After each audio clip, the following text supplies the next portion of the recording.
Okay, folks, good morning. Back at it again with the Sherman and the two half tracks, and three half tracks that we're working on.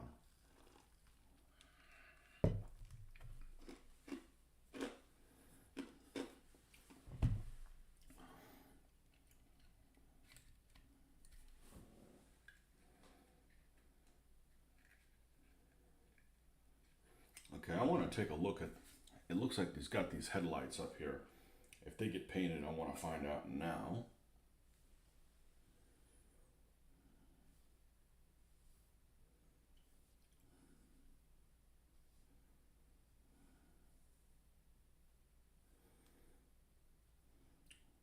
They sure look like they would be.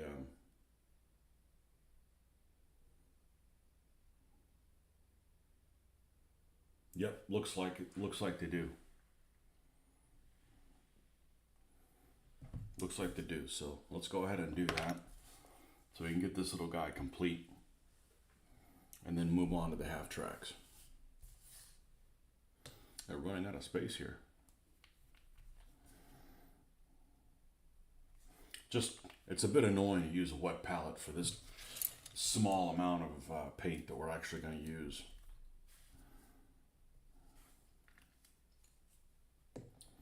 This doesn't seem to be very practical to be tying up all the real estate that the wet palette has or consumes just for a tiny little spot.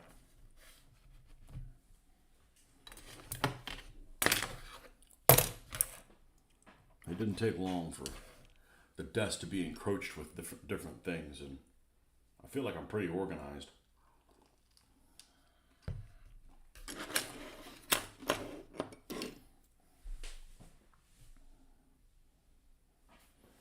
But the other thing is when I'm doing this kind of stuff, I don't have my contacts in, so my field of view is very, very limited.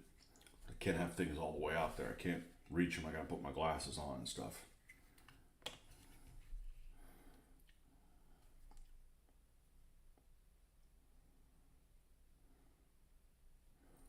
We're going to paint these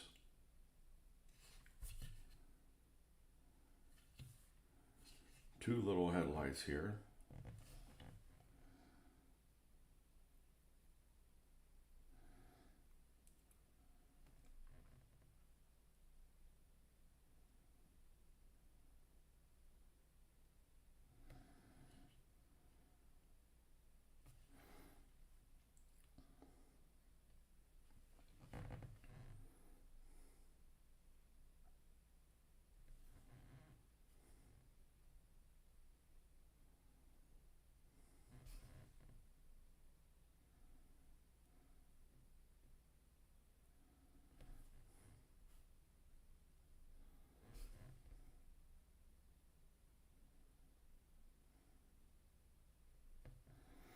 Anytime there's an opportunity to paint anything other than the base color of the tank,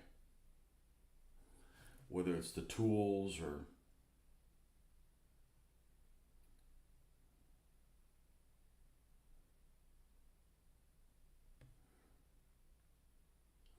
anything like that, is an opportunity to paint something that brings it to life.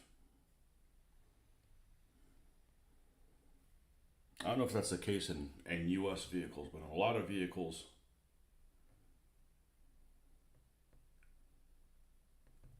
Soviets, the Germans, for instance,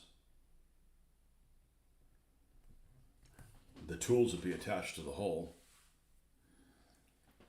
and then they would paint the camouflage scheme or something like that, and it would go over the tools. And I don't like how it looks, and it eliminates that opportunity that you could have of painting a few things in a different color, just to make them, something of interest, something that catches your eye that goes, huh, that's kind of cool. Just my personal preference.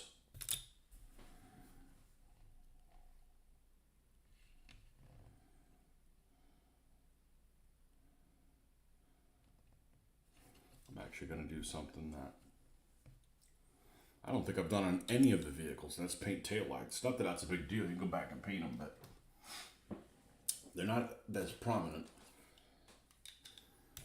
as they are on this vehicle.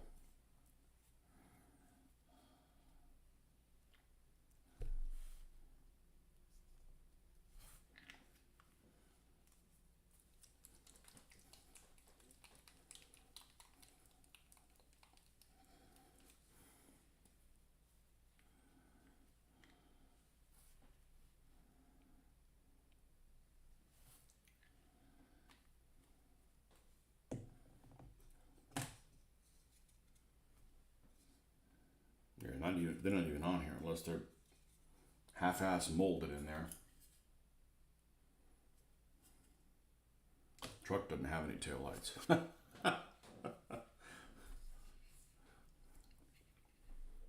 Get some ambulance chaser to go after him for getting his client involved in an accident for not having taillights.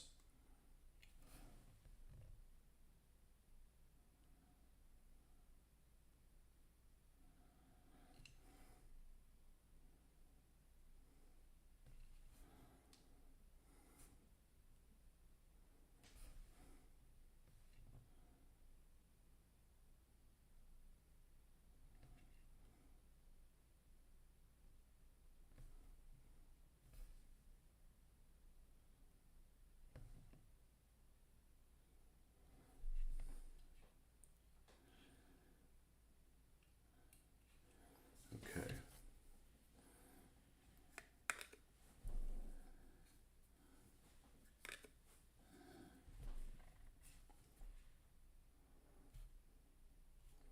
And then any tools that are going to end up being metallic.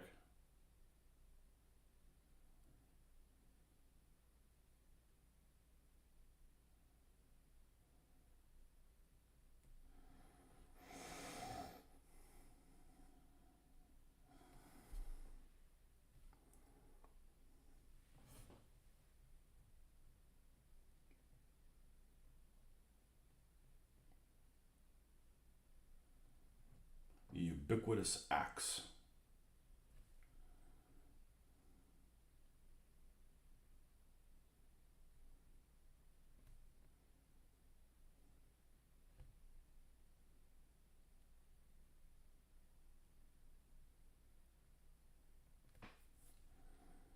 It's a very, very dated model.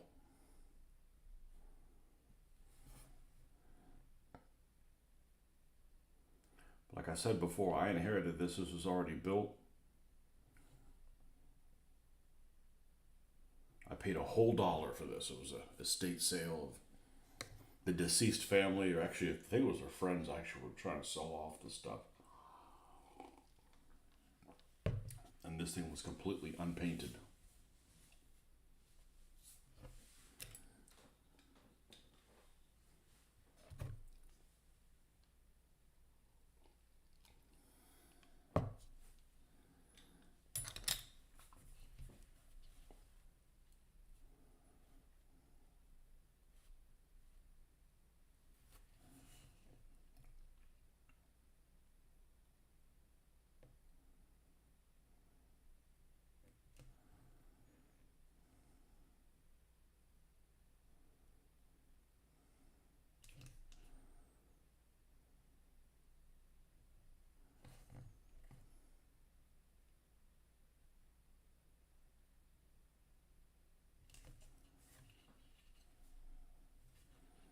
I hopefully will be able to use my workbench outside soon.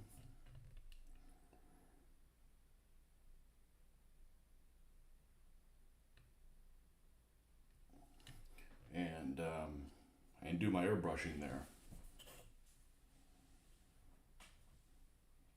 Although I've actually done fine just doing it wherever.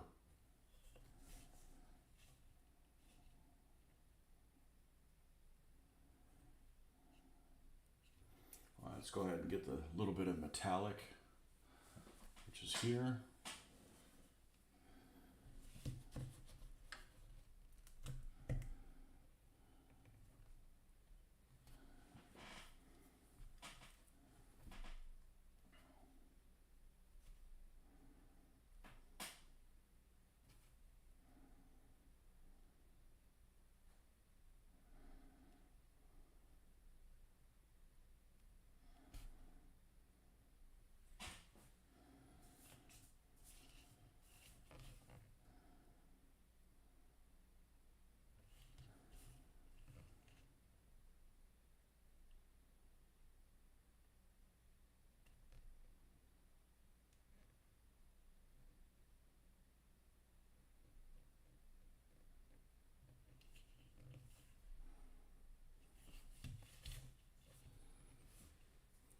Mr. Ben, welcome.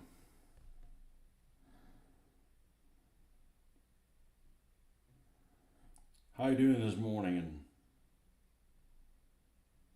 jolly old UK? It's almost lunchtime.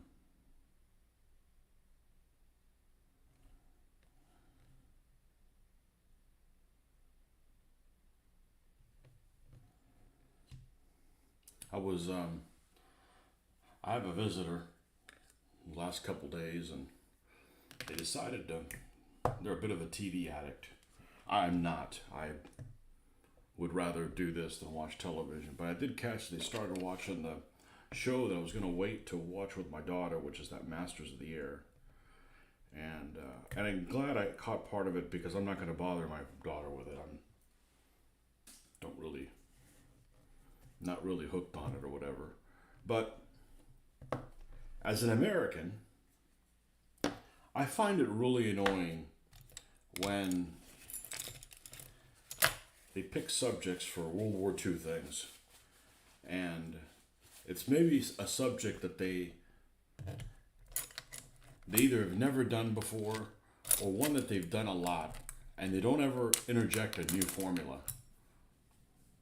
And what I mean by that is something like the Greyhound thing that came out with Tom Hanks a couple years ago. You know, you're going to make a movie about convoy escort in the North Atlantic.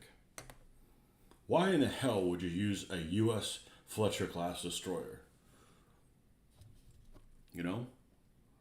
I mean, I love this country, but it wasn't involved in the war for 3 years while the convoys were being escorted by the British. It should have been a British destroyer. You know, maybe they think that it's not like they're going to make a movie and people aren't interested in seeing it because it's only the British, it's not the Americans. Look at Dunkirk. Not that I really cared for Dunkirk, but you know, I just think it's annoying that they keep doing shit like that. You know, so I'm watching this Masters of the Air, and it's like basically there's no fighter planes, it's all bombers, and I'm like, yeah, this is boring. This is way too one dimensional. But as I suspected, I knew that Pacific wasn't as good as Band of Brothers, and this isn't as good as Pacific. TV erg, exactly. You know the Forge and Battle Huns I got? Yeah. Do you line up okay with Old Glory 15 Cavalry? I think they do. Really well. Yeah. Yeah, I would. I would do that. I think the 15 millimeter Old Glory Huns aren't very inspirational looking, but the Forge and Battle ones are awesome. Absolutely awesome. I can't say enough good things about those guys. They paint it up really well, and they give you a lot of variety. I don't know how their World War II stuff is because I don't do World War II in 15 mil, but their ancients and medievals are really nice. They get and I like Old Glory too. You know. Let's get some wood here. Mr. Gurnt, you don't catch normally live streams? I thought you did. Well, I'm sorry to disappoint you, but I thought you did get them. You know, it would be like, we're going to make a movie about battleships in World War One, and there's going to be action. All right, we're going to go to Grand Fleet versus the... No, we're going to use the U.S. battleships that showed up like in the last year of the war, blockading across Norway. Like, you know, I find it really annoying. So,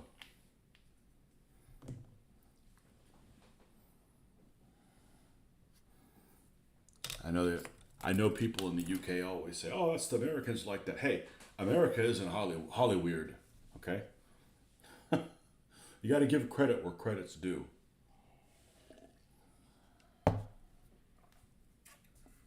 Read your history, folks.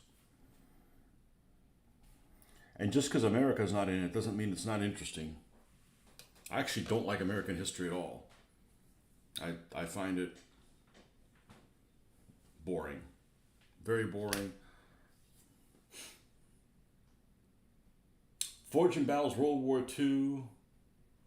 and our good little limited and positive that works better for flames of war based in a 15 millimeter skirmish never seem to. There's that damn heart. Never seem to something on YouTube till you're done. Okay.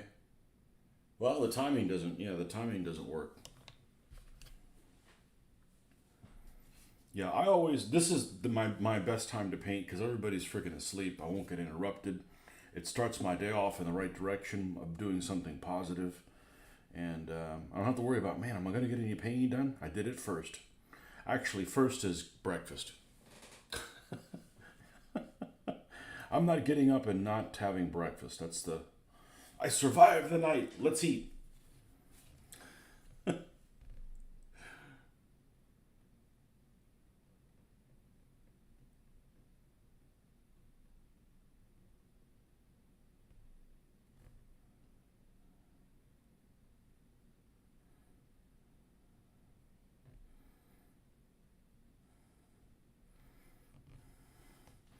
Like that. What's that old show that I never watched? I never watched it because it wasn't around on TV. And it was never aired in the stations that I had in the town that I lived in. Rat Patrol. Never saw it. But what the hell are the Americans doing in North Africa?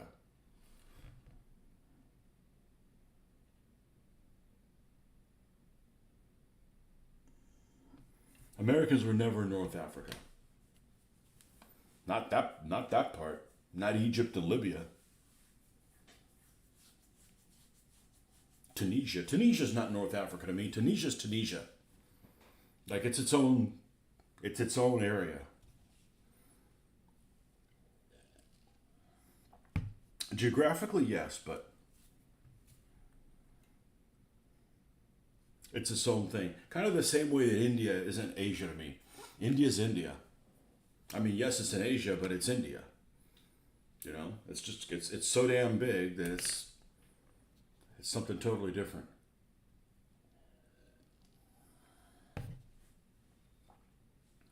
Especially if you're doing like painting something with elephants. It's its own land, you know? The U.S. was involved in World War II before December 7th. Check number all Navy ships prepared at U.S. dockyards. Rodney's on our way. Sure, but not in that way. Not in a combat. I'm telling you, if you're making a North Atlantic convoy movie, and you're going to put a destroyer, it's going to be like it's and I'm making it. It's going to be like it's going to be, first of all, it's going to be Commonwealth or British, and it's going to be in Western approaches scheme. End of story.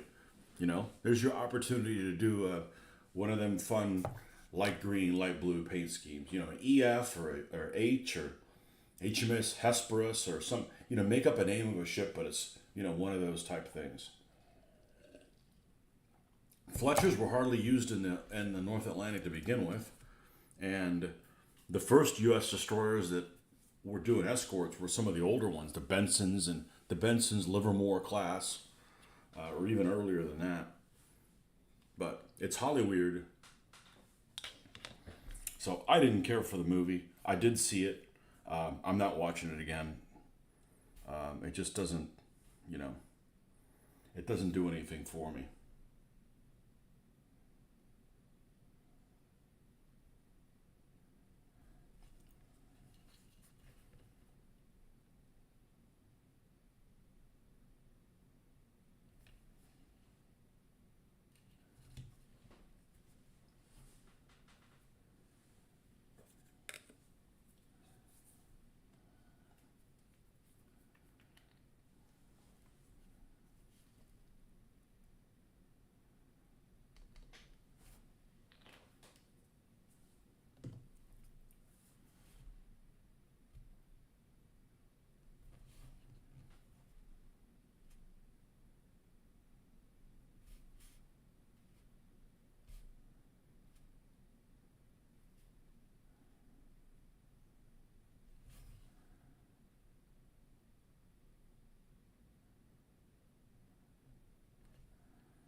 And I'm not even gonna tell my daughter, hey, let's watch this Masters of the Air thing. I'm like, not worth it. I think I saw it off and on for about 40 minutes. I saw like one combat scene. Like, that's not why I go think. That's not why I go see things. I go see it specifically for I want to see stuff in action. That's what I go for.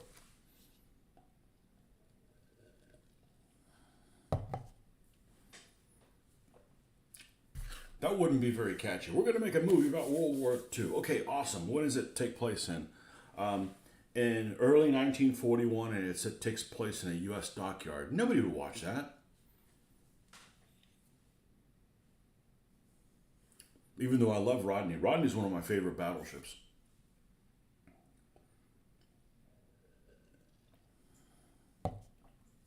Good old Rodney. I remember playing a. I was at a convention a long time ago, back when we were playing Sea Creek 4. Back when we were doing range estimation and stuff like that.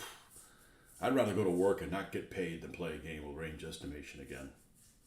That is just exhausting. But anyways, I was at this convention. This was probably in the early 1990s, maybe mid 1990s, and it was a chase the Bismarck type of scenario. Everybody had different forces and whatever, and I got the Rodney or asked for the Rodney or something like that. Anyways, I'm in the Rodney, and I run into Bismarck all by herself, and everybody's like, "Oh, she's gonna sink the shit out of you." And I'm sitting here thinking, like, I'd played this scenario a lot, and yeah, she's got more displacement, and in that game terms, it was more damage control. I think more damage points. If I remember correctly, Bismarck is 1398, and Rodney was 1106 or something like that. That game just did the how much damage you could take based on gross tonnage. And there were criticals and stuff that could knock out components and things like that, make you blow up and stuff. And I'm like, this is going to be a slug. This is going to be a slugging match, and one of us is going to. I'm like not worried about it. And I ended up like getting beaten to a pulp, but ended up sinking Bismarck.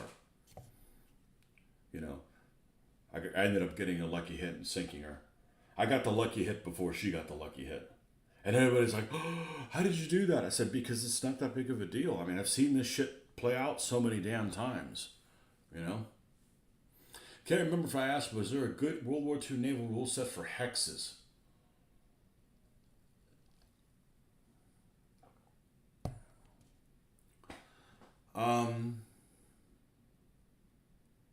I got a 6x4 hex mat that has 1-inch hexes on one side and 2-inch ones on the reverse. No, I don't know. I'm super anal when it comes to my World War II stuff. I don't know. I have played Sea Creek my entire life. One game that's kind of interesting, and it's not really hexes, it's overlapping squares, which I guess is kind of like hexes, is the combat system that's inside of the Great Naval Battles of North Atlantic. No, the game by Avalanche Press. They have a World War one that I have somewhere. I don't think I sold it. No, it's not here. It's still in the garage. Oh, the garage. And did I sing the Johnny Horton song? I don't think I've even heard it once. But it's or the whole thing. It's country music sounding, so I'm out. And no. I know what you're talking about, but isn't it country music sounding? I'm out. I don't do the two extremes. I don't do country music and I don't do rap.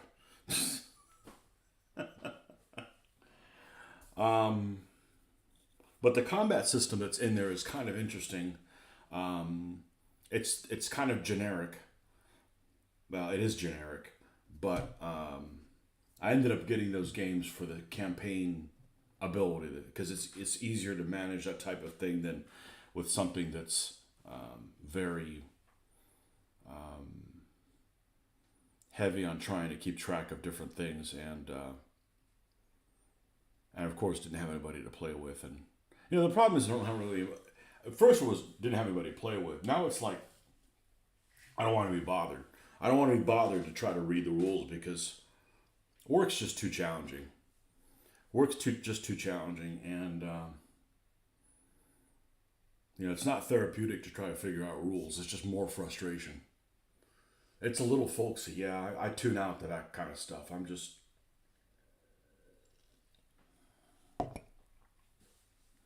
Yeah, it's before my time. I know what you're talking about, though. I heard that it's a song that makes it sound like the U.S. sank the Bismarck. Hey, the U.S. can't even spell Bismarck properly sometimes.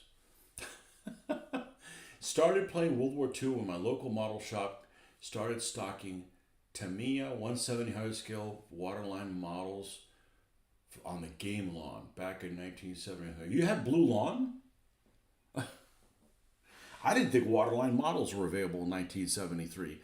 I was stuck with those damn Airfix ones that had the whole hull. Of course, I didn't war game with them. I didn't play my first war game until 85.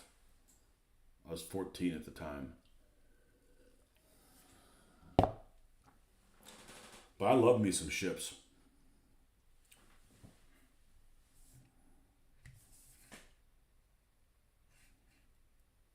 Okay. We have to put the antenna on this guy, and I think she's done. I'm going to go ahead and mix up a little bit of epoxy, and that way we can call this one done. Now, here it is. I guess there's something magnetic in the phone because it's stuck to the phone.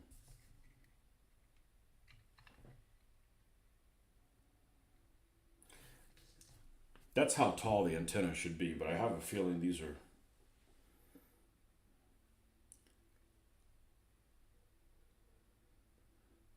they're actually shorter than that.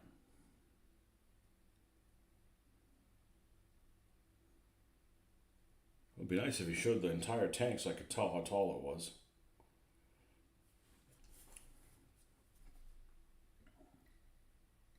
I'm going to cut this down just a little bit, but we're going to go with this. A lot of models don't even have an antenna on them.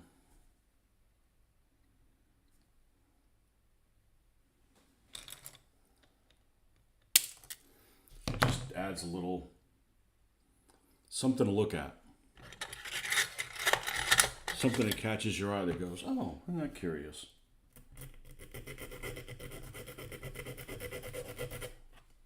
I know I'm not going to go in there and find out the specs of how long the antenna is because some of them just obviously don't have the right length or anything. So we're going to, let's see what we can get away with this. Let's use a tiny little sliver to mix on here.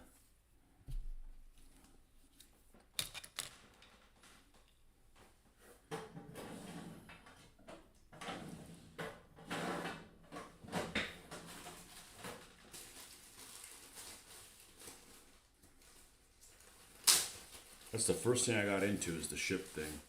Due to that book that my dad used to have on the coffee table. I just started reading about them in junior high. I think 6th grade.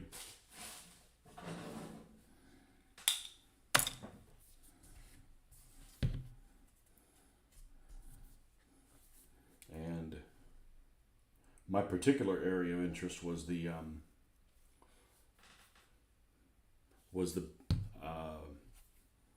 German ships that went out to try to sink the convoys. Not really the U-boats. U-boats aren't very exciting when they give them numbers. They don't have a name. U-504, okay? You can't really put a face on a name. So, I'm talking about Scharnhorst, Gneisenau, Graf Spee, Scheer. I can't stand, by the way, when the Germans call something like Admiral Hipper. Sorry, I just call it the Hipper, man. I don't call it Admiral Hipper. And it's not the Graf Spee, it's the Admiral Graf Spee. Well, technically, he was a vice admiral, so they don't call it Vice Admiral Graf Spee. No, I just ditched the admiral shit.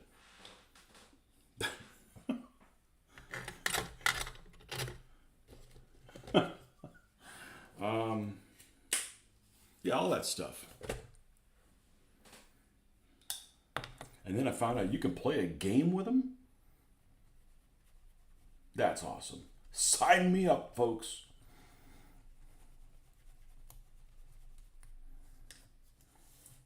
And that was some of my favorite scenarios. I had scenarios that involved the convoy and merchant ships like taking fire, because it didn't happen that often from surface vessels. It didn't happen that often.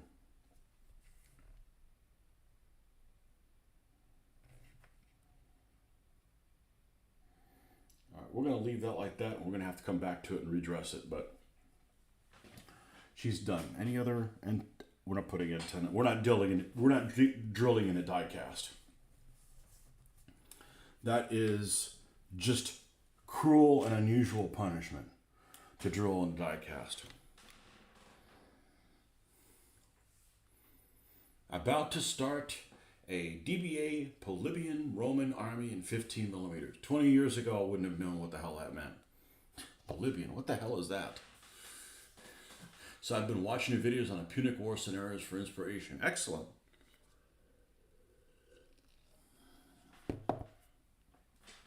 Excellent. It's my favorite time period of the Roman history, from the Roman standpoint. You know, the Julius Caesar type armies are not bad either, but I don't like civil wars. So Romans fighting Romans is pretty damn boring as far as I'm concerned. I don't want to read about it, and I really don't want to game it. Later than that, there's just fighting barbarian hordes.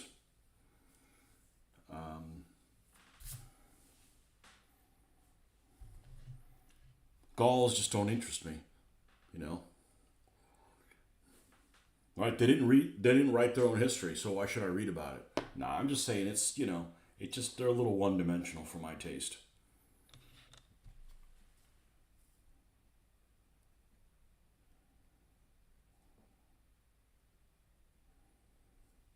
Who's your favorite Polybian commander? Mine is Marcellus.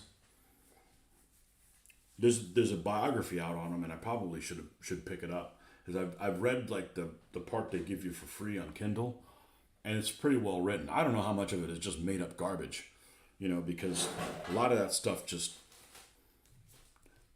you know, the source material doesn't exist anymore. So you're reading the source material from somebody else that wrote 200 years after that person was around. They used other source materials that were. It's just like, you know. I mean, just look at the news nowadays, and you can just imagine. Okay, this is probably a good bit about it messed up. If there's made up shit that happens now, you know there was really made up stuff back then.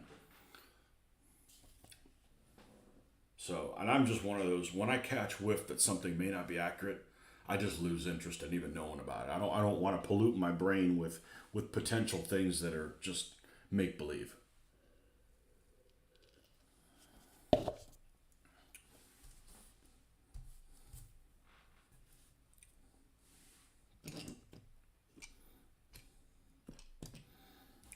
Okay.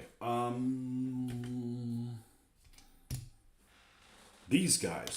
We got to put some kind of markings on these guys.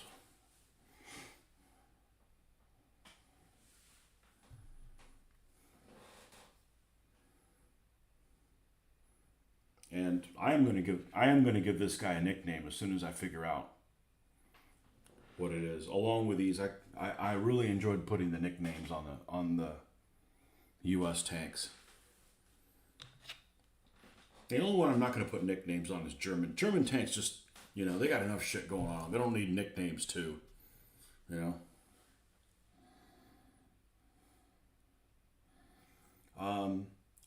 Let's look at some pictures of M3A1 half tracks. I'm not going to follow them exactly, but I'm going to use them for inspiration.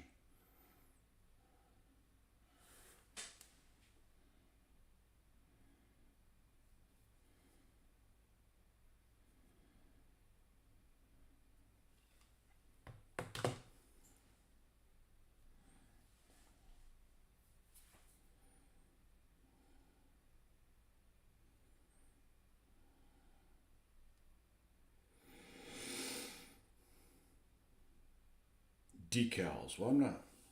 R-52, 2nd Armored Division, 88th Regiment.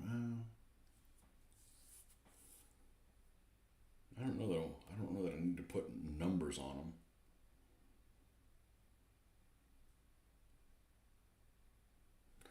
Okay, here's some of these serial numbers. And it looks like the serial number is going somewhere up in that hull area. Okay. And I did some examples here. Cool. So we have that to put on there. Where does the nickname go? If that goes there, I would have thought the nickname would be over by the engine compartment.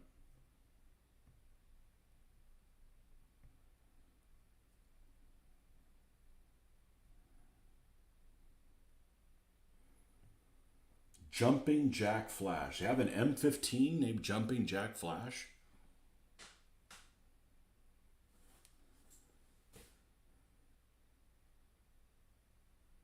Nasty Lucy. Got a gal on there. There's a word I don't use. A gal on there. Nasty Lucy.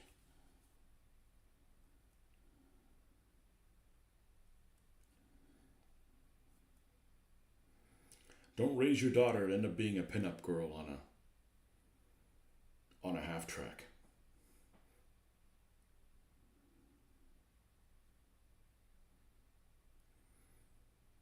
Esmeralda. Another lady.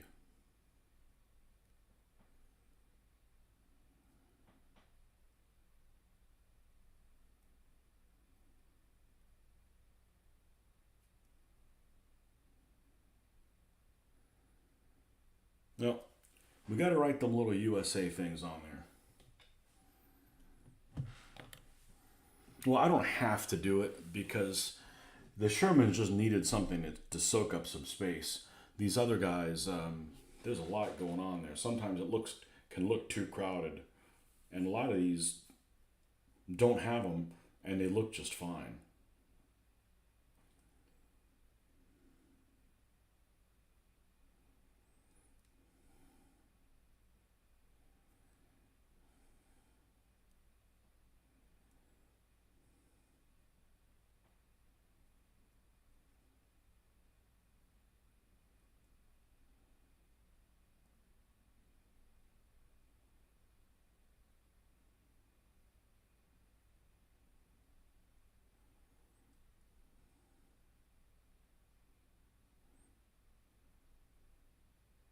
Oh, this is a weird symbol.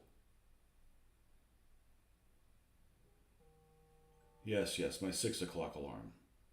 Look at this top picture here. I guess this is from the M3 half track in action. This is a M2. Oh, this is an M2 of field artillery and maneuvers in Louisiana.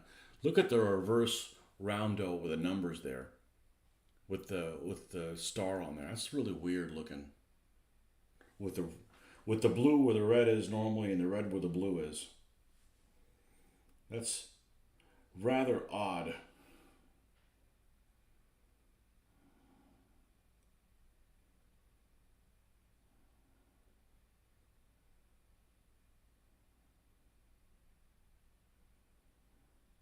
Yeah, this has H13 on there. I don't know that I want to.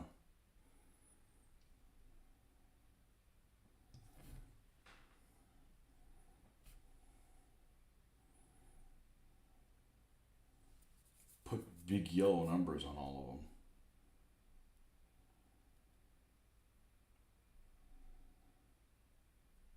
them. I don't really want to spend a month doing the research on what they used.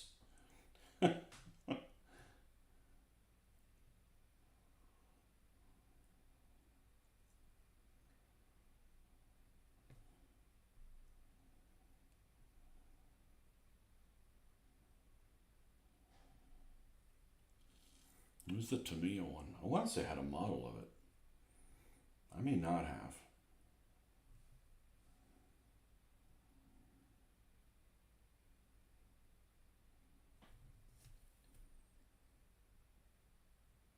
Yeah, I'm not going to put the turret. I'm not going to put the numbers here of the on the hull because it's in a really cramped area, and I'm going to end up fighting that fender to try to get in there.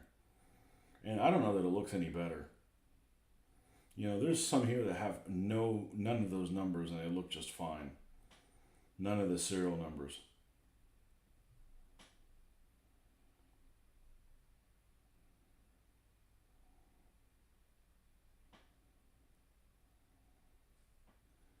I'm going to punt on it for now and worry about it later. Let's go ahead and weather these. Let's go ahead and weather these girls.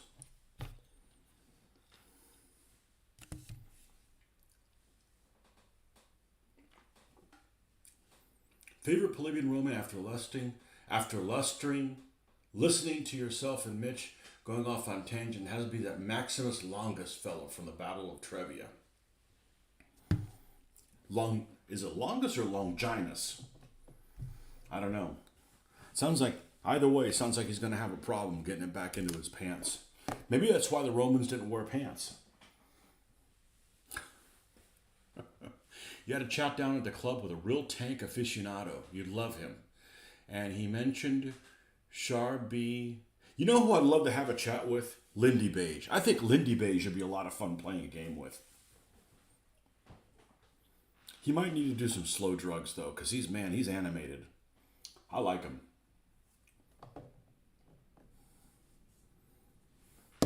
I like old Lindy Beige. He was at Historicon one time. I didn't know who it was at the time, so I never got a chance to talk to him, but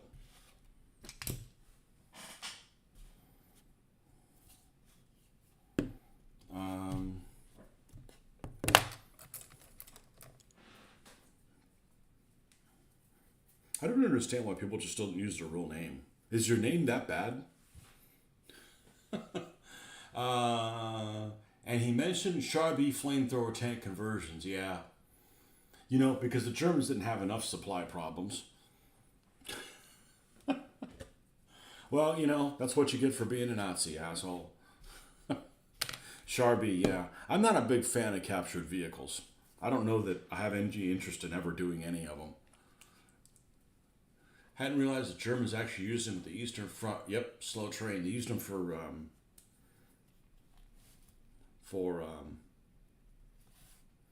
anti-partisan duties too. We got some resistance fighters in the house. No problem. All right, bring her up. I think he actually used to own a Universal Carrier, possibly M3 half-track. Oh! With that kind of money, he must have had a Norman background. As some of you guys say. Oh, that's the ultra-rich. That stuff's expensive here in the States, and I bet you gotta go through a lot of paperwork in the UK to get stuff like that.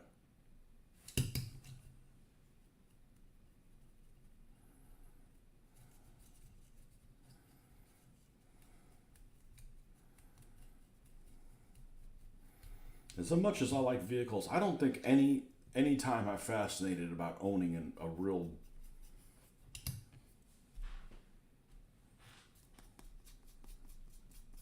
vehicle. And I'll tell you what I hate the most about American vehicles is the stuff the crew used to wear. Because the American tank crews had some silly kit. It may have worked, but it's like, you know, they look like they're on their way to football practice. Not a fan. But the vehicles are just fine. I don't have a problem with olive drab vehicles.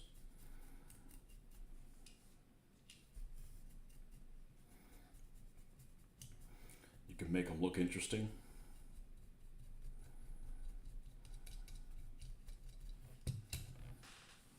Not a fan of U.S. tanker gear. PSC 3 printed. No, I just found out about it yesterday. He does living history. I think he sold his vehicle and just a small equipment like mortars and MGs. You can have those things in the UK? I'll be right there. That's the whole reason I don't live in the UK. You can't have guns. No, I'm kidding. You can have MGs here, but man, you got to be a Norman. You got to have ultra money. There was a, I don't know if they still do it, but in 2004 they had this thing called they used to frequently have this range where people would bring all kinds of stuff to it. It was a year type thing, and the ultra rich had, like, this one guy had like a Humvee with a pair of 50 caliber machine guns and a Finnish anti-tank rifle. If I went there now, I would do a film because it's just amazing how much hardware is there. Unaffordable guns for normal people, and even if somebody gave you the gun, you wouldn't be able to afford the ammunition as much as it consumed. And stuff, World War II type weapons too. So you got, a couple guys had MG 42s and water cooled 30 caliber machine guns and several 50 calibers. Anyways, they bring them out there and they would pull out these, and they had them all on this big table. And you're talking about like 100 people or maybe even more, open and fire all at the same time at these cars that they had.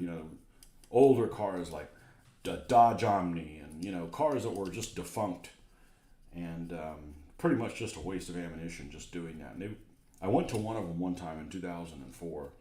And it was entertaining to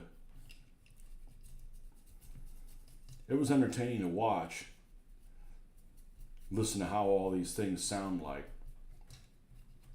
But the problem with gun people, and it's the same problem with, I think, war gamers, same thing with people that are into cars, is about half the people are assholes. They're just out there to try to prove that they're, that they can buy stuff and that makes them a better person.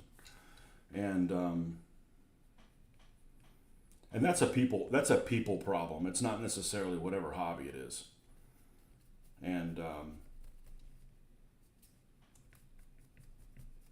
wasn't much of an opportunity because there was just so many people that talk to folks about things. But it was kind of cool to do once.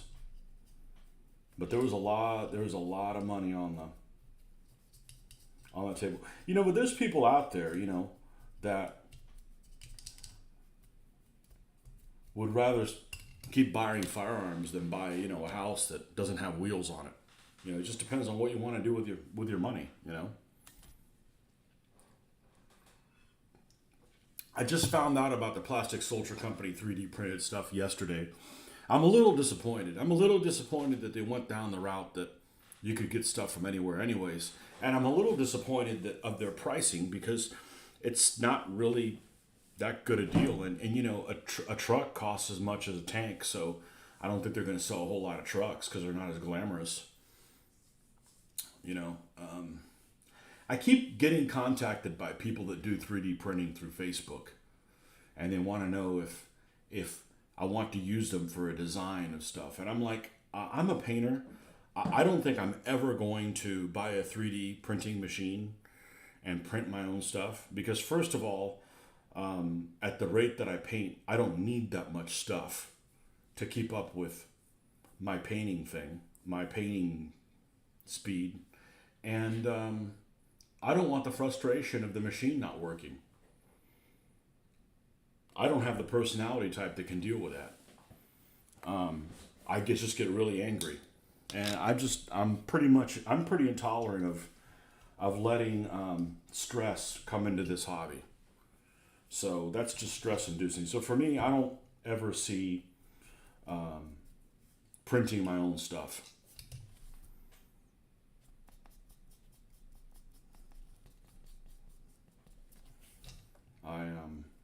I have a love-hate relationship with technology.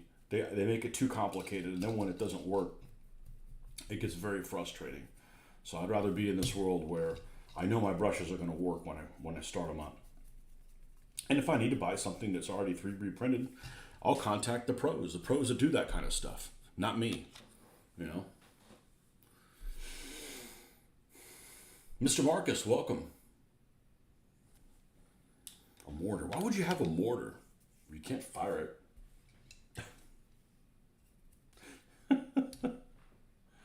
There's some folks that have not far from here, maybe an hour away, that do every year they do live vehicles and stuff, and haven't made it out there to it.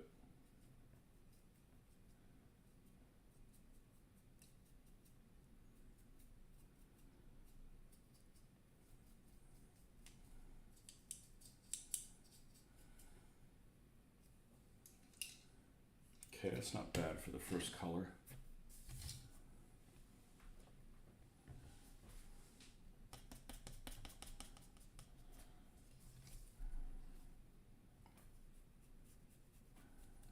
But I did see the Plastic Soldier Company. I don't know if they announced it earlier than yesterday, but I did see the post on there. I've never ordered from Plastic Soldier Company direct.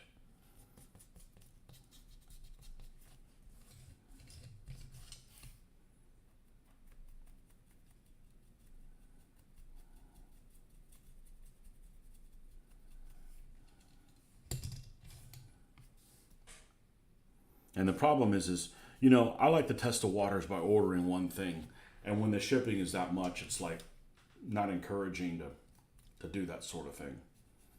But I am disappointed that they came out with the Germans first. There's enough German shit out there, but I may actually hold off on ordering any more A13s until I see if they come out with A13s and get them, because although that model is good that I have, it's really brittle.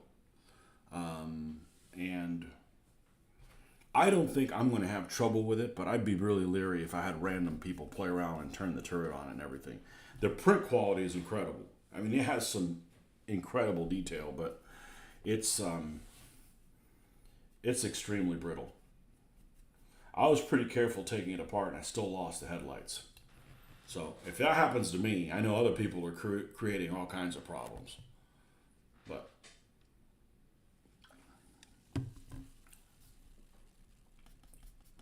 I would have already ordered 3D printing vehicles, but a lot, from eBay or something like that, from that company that goes out, or either Badger 3D, but like their minimum shipping is like $20, and I don't need something that badly. I mean, if I needed something badly, I'd get it, but I just I got enough stuff to work on right now. It's just hard for me to justify spending $20 and not getting anything. That's your initial investment in the shipping.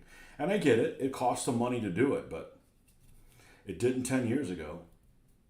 The shipping from the UK was all right.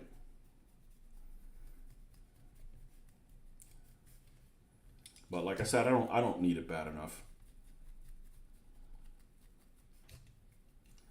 But my biggest gripe with 3D printing is that you can't use this glue to put them together or to fix things.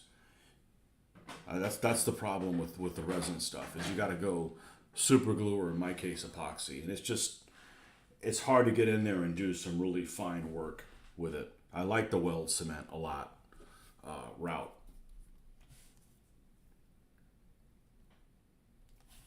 So we'll see. At some point, I'll get there. What I really want to get 3D printed is buildings. There's some buildings that are just salivatingly good looking. There's one company, and I forget who the heck it is. It may not be a company, might be one guy who does these 3D printed, and I don't know what his handle is, but he does it in different scales. Of course, I'm only interested in 20 millimeter. And he does a whole Italian village. It's a couple $100. And if you do it with the terrain, it's an extra couple $100 as well. So it's like $300 or $400 for the whole village. It is salivatingly gorgeous. It is unbelievably gorgeous.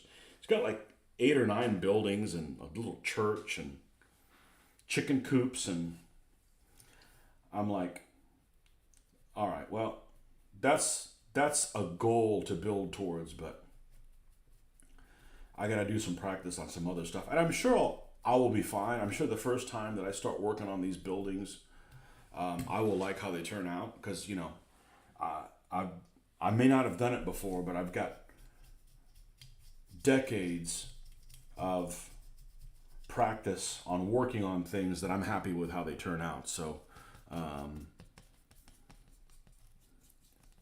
I'm pretty sure that I'll either like how it turns out or I'll be able to fix it to a point where I am. But one thing that burns me out, and different things burn different people out. One thing that burns me out is if I get myself with too much stuff and I don't know what to do next. And I basically, what I end up doing is just go to something different. Like, I don't know if I'm going to do this or this, so I'll go play video games. And then I don't get anything done. I just know me. That's how I am. So if I get too much of something, if you want to discourage me from painting American vehicles, send me 200 of them in the mail. Because I'll be like, oh shit, right, we'll go do something different. That's just how I operate, it. So I got to keep myself on a really short leash, or I'll get discouraged. So I don't want to start building 3D buildings until it's time to do that. And then I'm going to get one, and then do that one, and then do another one. I don't care if I got to pay more for shipping. What's really expensive is buying stuff and not doing anything with it. Paying shipping for each item isn't that big of a deal if it means you end up finishing it. Going to order direct from PSC at some point. I really want to try some of their ultra cast figures, especially the Africore British North Africa. Just another 3D prints. Wow, some interesting models. Yeah, I wish they would have started with a British. Just what we need, more German crap. We all have plenty of German crap. I got a lot of stuff that isn't Germans, and I still have more Germans than anybody else. That's just what's available, what was available. The bloody Jerry's. Well, you can't play World War II without them. I mean, you could, but the Japanese just don't excite me. There's just not the same level of, I don't know. That doesn't do anything for me.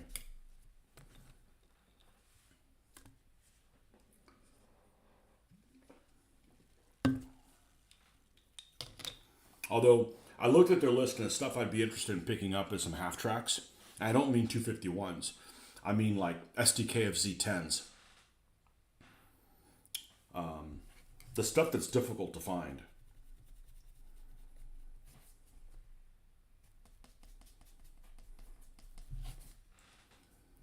But they're like 12 quid a piece, right? That's about $15, which isn't too bad. But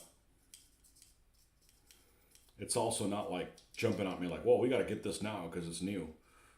Although I was tempted to get those, what did they just come up with? The Humber armored cars? Those look cute.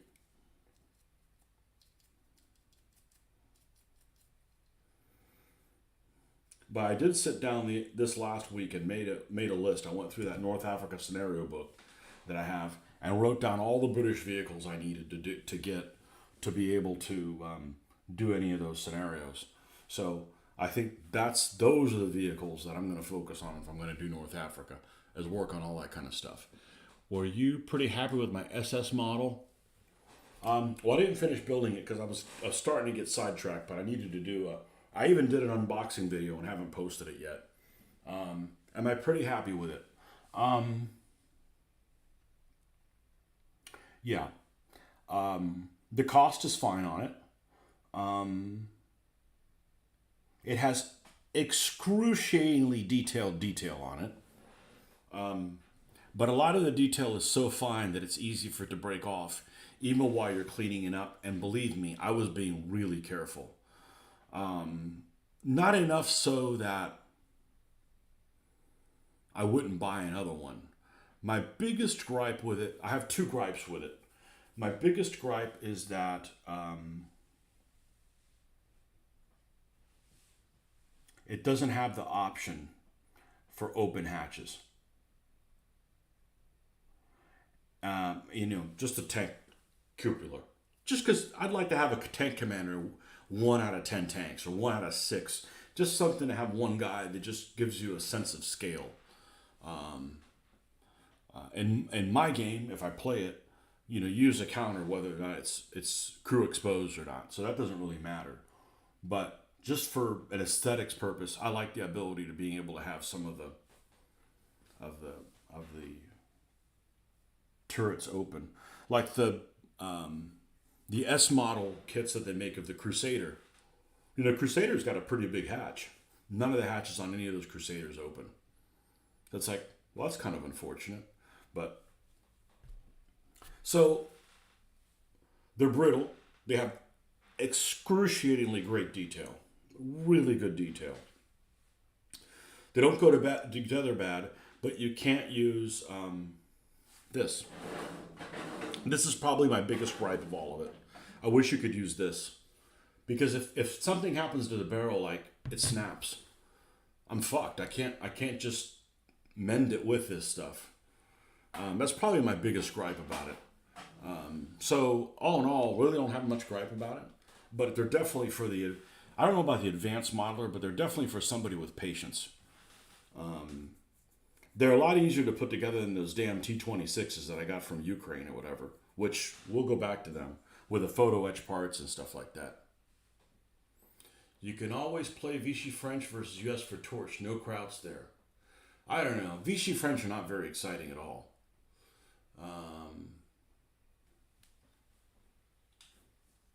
Doesn't really interest me. Although the Americans in Torch are kind of interesting because of the yellow markings. But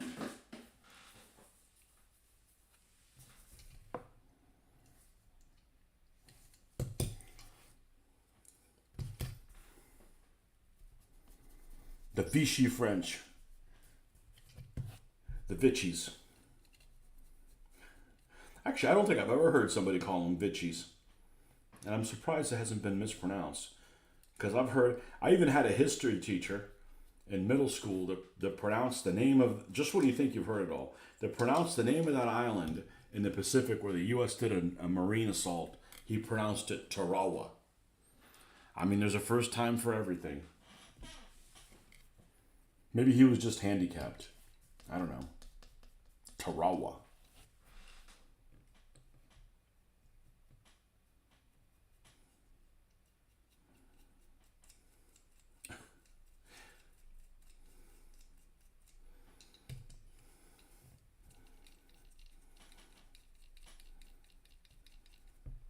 I just don't find the Japanese in World War II very exciting.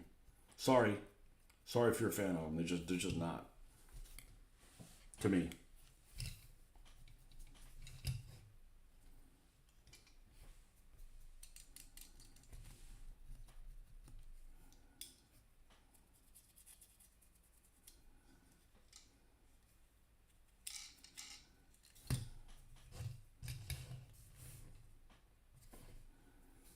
All right. One more. So I was pretty happy with the A13s. Problem is I'm going to need 6 of them. So that means 5 more. But we're going to finish these guys up, put them on stands and everything, and then we'll go mess with the A13. Because I want to see what a vehicle looks like on my desert basing.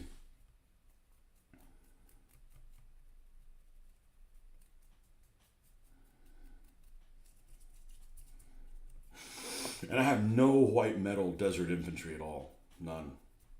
So, I'm not in a hurry to buy any either. But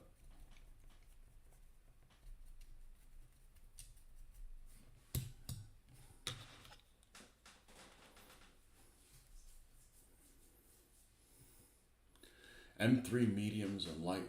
You know why they use, and I actually didn't know this until relatively recent.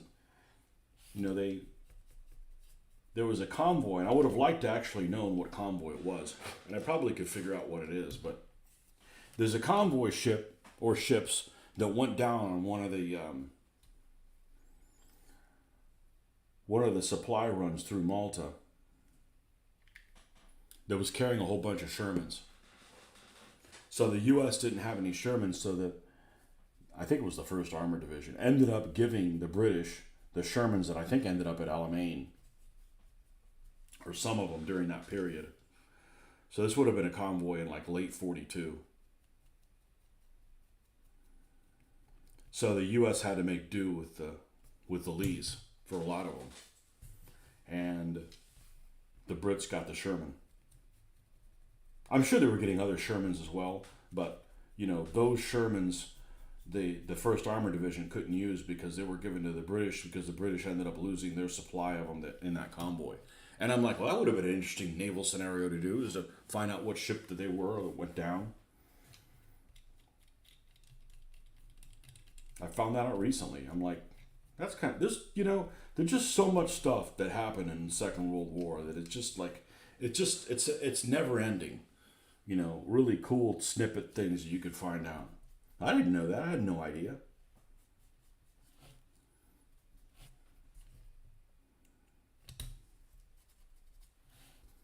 No idea.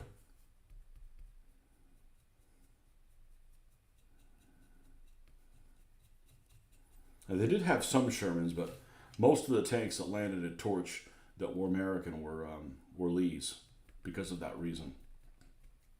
Most of the medium tanks.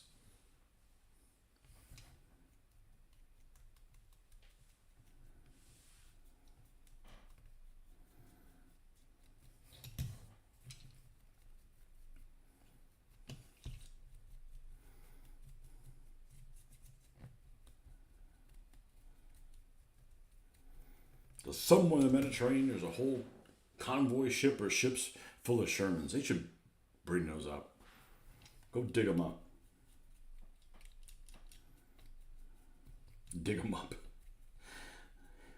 Go salvage them.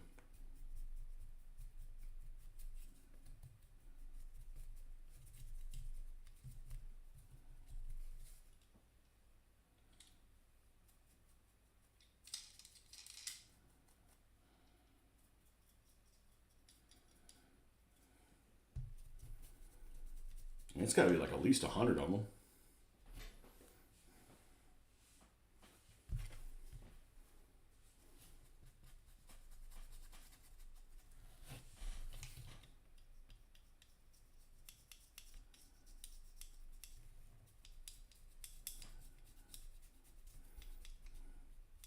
Same thing.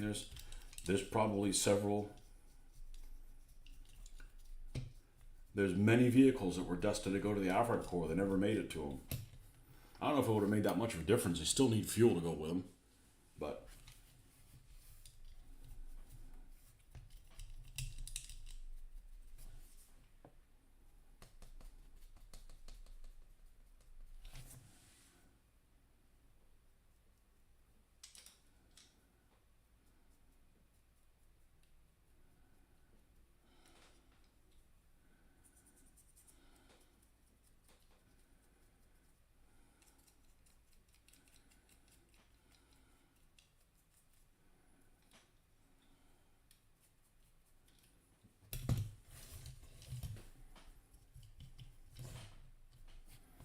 all right. And now we go to the light color, which is good old Iraqi sand.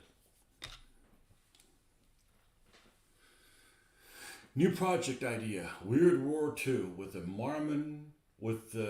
Mermen Armored Corps, painted up with scantily clad mermaids on the sides. Heart bump.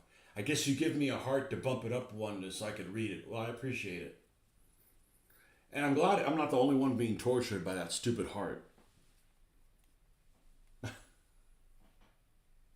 Can't read a whole sentence,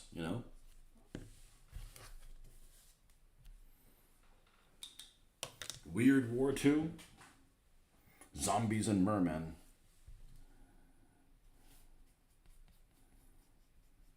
Would that be what the Italians have? Because the Germans got like Wolfenstein type troops, right? They could have the Wolfenstein type guys, and the Italians could have the merman. What would a merman in an Italian accent look like? Look out!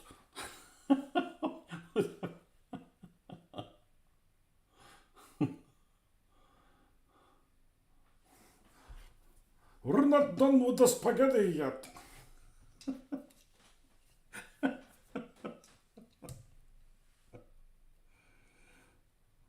Oh, merman.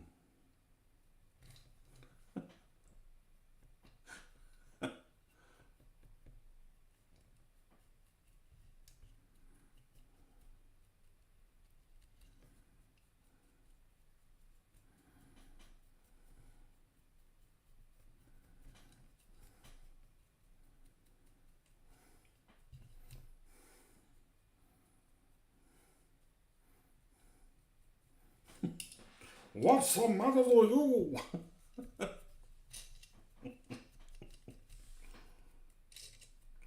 What would the Soviets have? Mind dogs.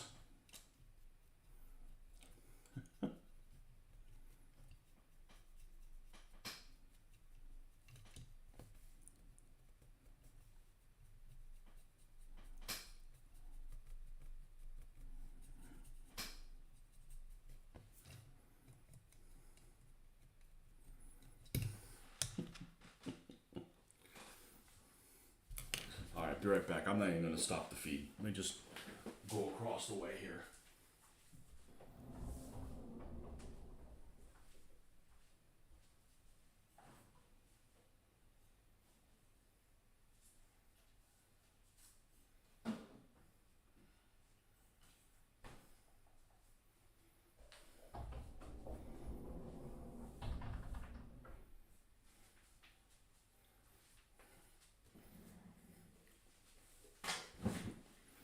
Merman made me think of Atlantis. Atlantis made me think of that atlas that I have floating around here of it, that fantasy setting.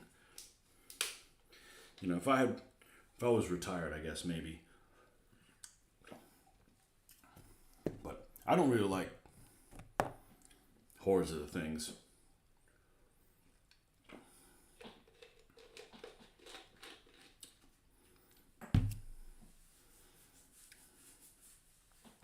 Just feel like I gotta use my brain for work too much. In a couple of months, I'll have been there 30 years, this place that I work at. And the job shouldn't be as challenging as it is after 30 years.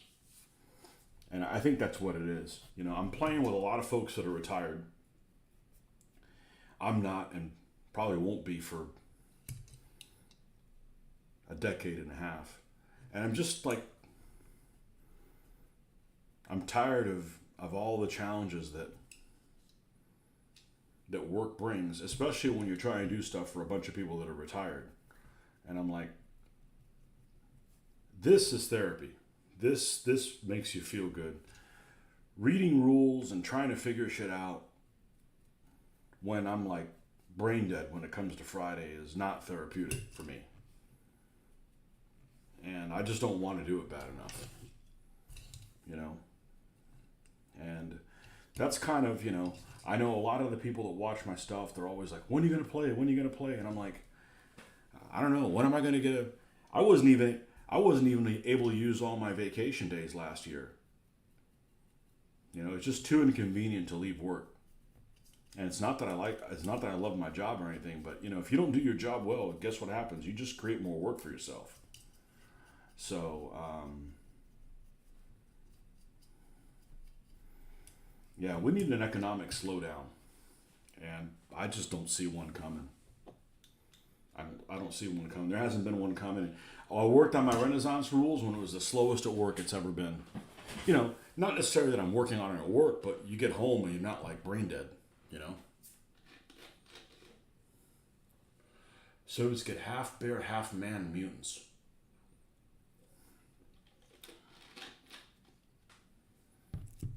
Yeah, it could be.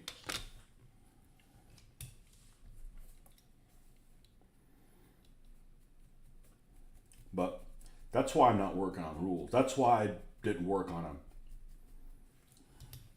improved DBA. We played a fair number of games on it, and I'm really exhausted explaining things to people because I have to do a lot of that at work. And fortunately, I don't think I'm at my job really ever while I'm not there. So that part of it is good, which explains why I don't have a drinking problem. But I got really tired of people that... There's a fair number of people that like to argue about shit because they want to push an agenda or they want to be right or maybe both.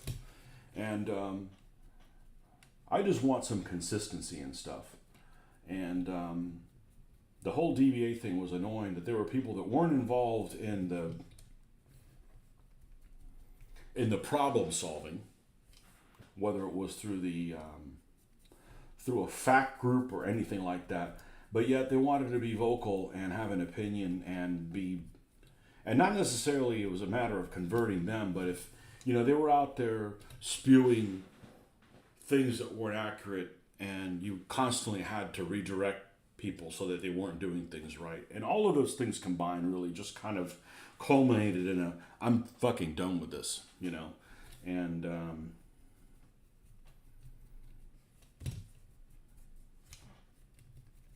and I wasn't getting any World War II stuff done. So, my rules will be what I like, and if you don't like them, well, then you won't play them. And I really don't care because I'm not on a crusade.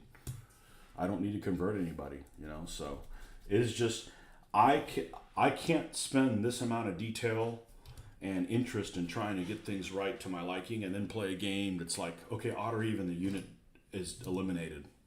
It's just I need more detail than that to be satisfied. And it's not everybody's cup of tea, but I've played those vague games before, and I just don't want to do it anymore.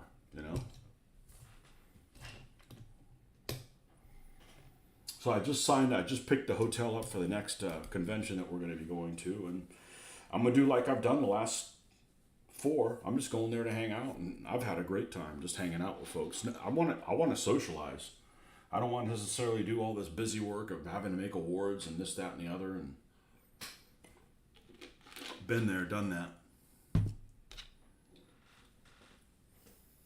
Hello from France. Welcome. Happy modeling. You recently built 1/35th scale Tamiya half track. Tamiya stuff was the gold standard when I was doing 1/35th scale stuff. I love their instructions. They're cute. They got little animated guys in between them and everything. That's the gold standard. And I was a fan of their paint way back in the day, but way back in the day we only had Tamiya and we only had Poly-S made by Flocal. Those are the only ones that were made that were acrylic. And the Tamiya paint, even though I liked it, was just behaved really weird. Yeah,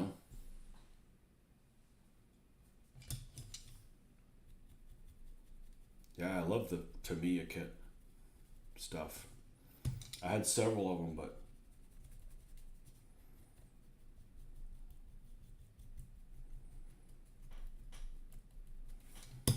probably will never build a 1/35th scale kit again,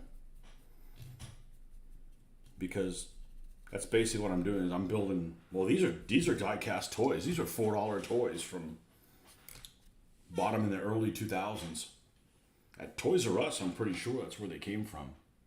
Made by Corgi. And I'll be damned if they're not exactly 1/72nd scale, and they look great. I mean, there's some nice detail on them, and they're damn near indestructible. Not that we're going to be throwing them around.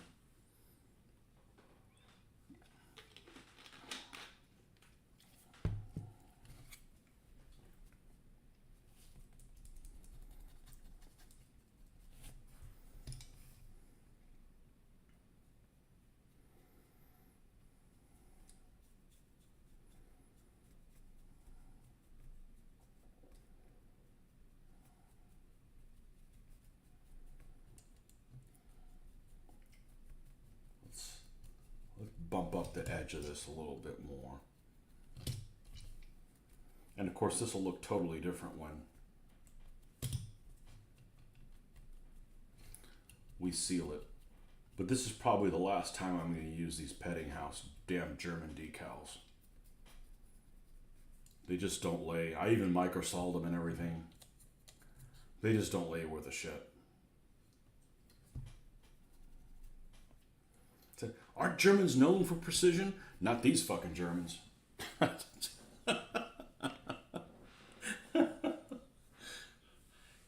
too many experience about modeling. To me, it's reliable. Plus, it's good together. So nice. Yeah, it is. It's and I think almost all of their kits.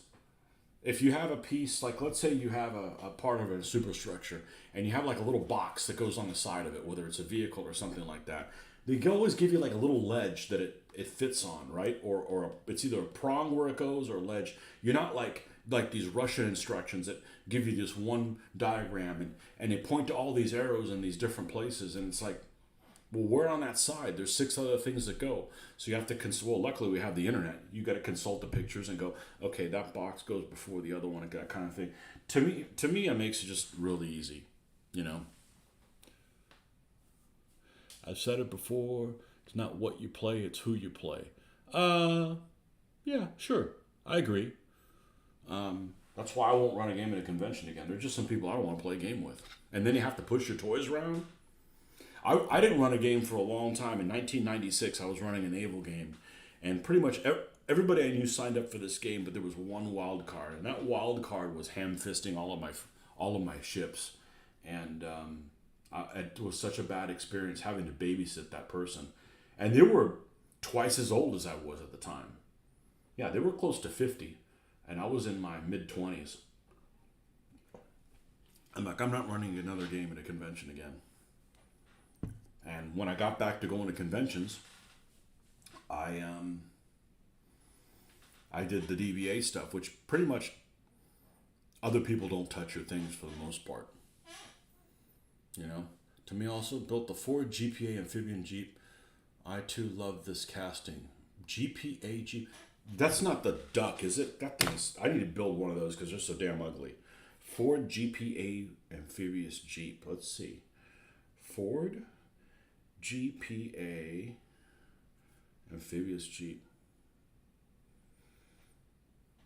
Oh, that's an ugly vehicle. That looks like those damn shoes that you wear that are galoshes.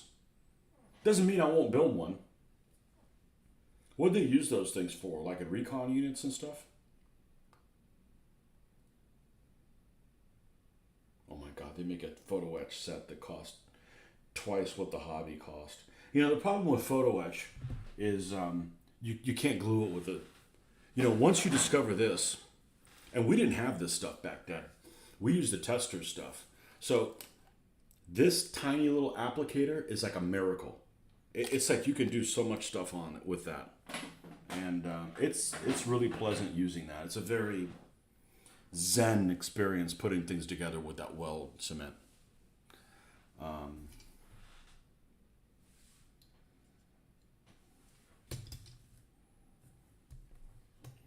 Okay, we're going to leave those the way they are. We're going to paint the tools now.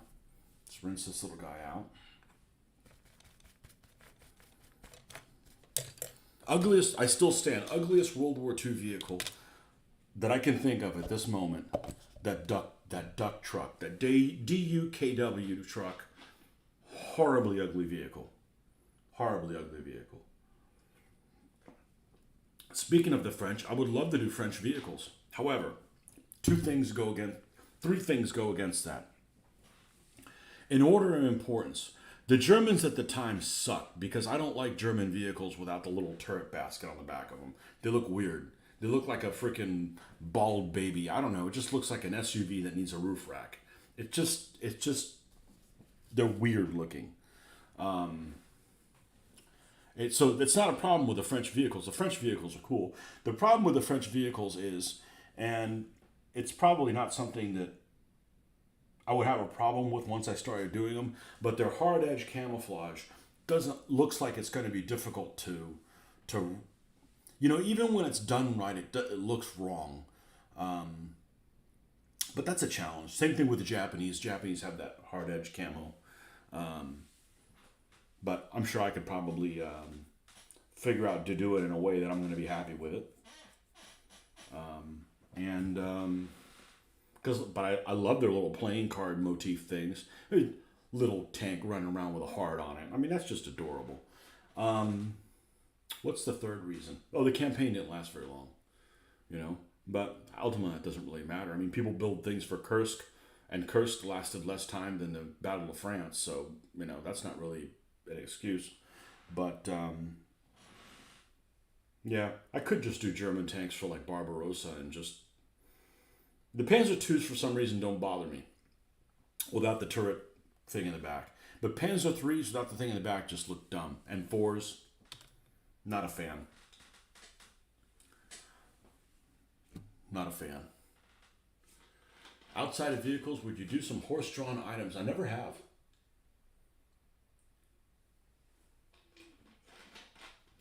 Although I am a fan of painting horses.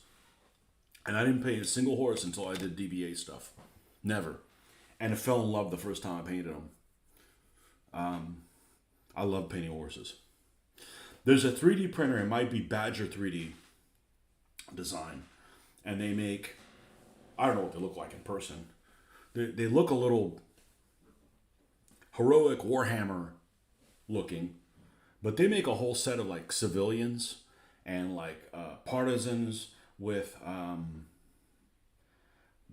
I do have French partisans. That's the French to do. The maquis. The maquis is a perfect plot for the type of skirmish gaming. You see all these vehicles, but I'm not using them all at the same time. I'm just building shit because I have them. But the maquis, and I actually have, what is it, 10 maquis? Yeah, several vehicles for them. That's a perfect theme for this. So I've said this before. I said whenever I wrap my head around wanting to go ahead and do a game together, I'm gonna have everybody play maquis, and I'll play the bloody krauts as the to keep things going. But the maquis are awesome, and that's perfect because you got a girl with a revolver, and you got a guy with a Sten gun, you got somebody else with a shotgun, you got a mixture of different things, and I forgot about that. I forgot about I should bring them up here, but the problem is they don't. They're not going to photograph with it. Oh, they're not in my case. What are they not doing in my case? I guess I don't have my figures here. They turned out really, really well. I was really happy with them.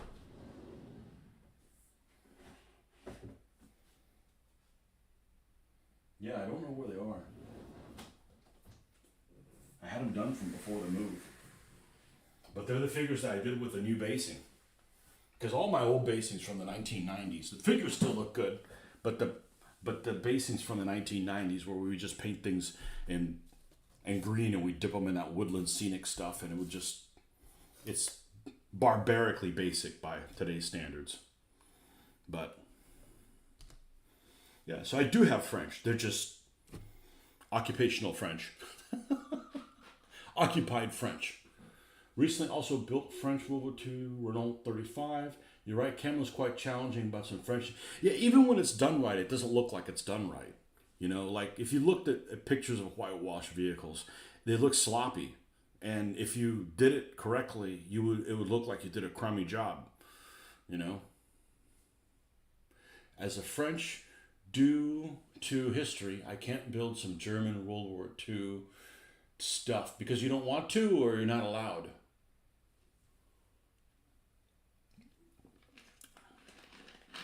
You can't use crooked spiders in France.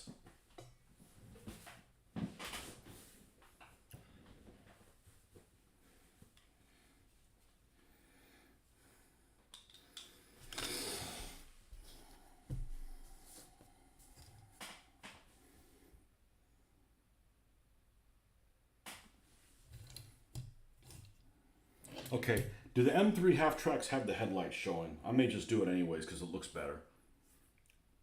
M301 half track headlights. Yep. Perfect. Perfect.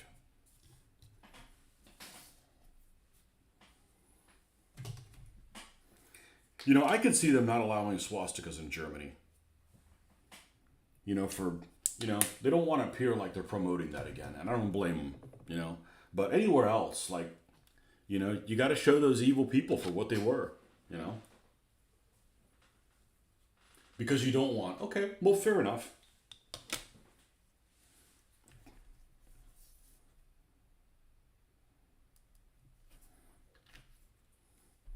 There's a guy that used to come on here one time, and I think he said he was half German and half something else.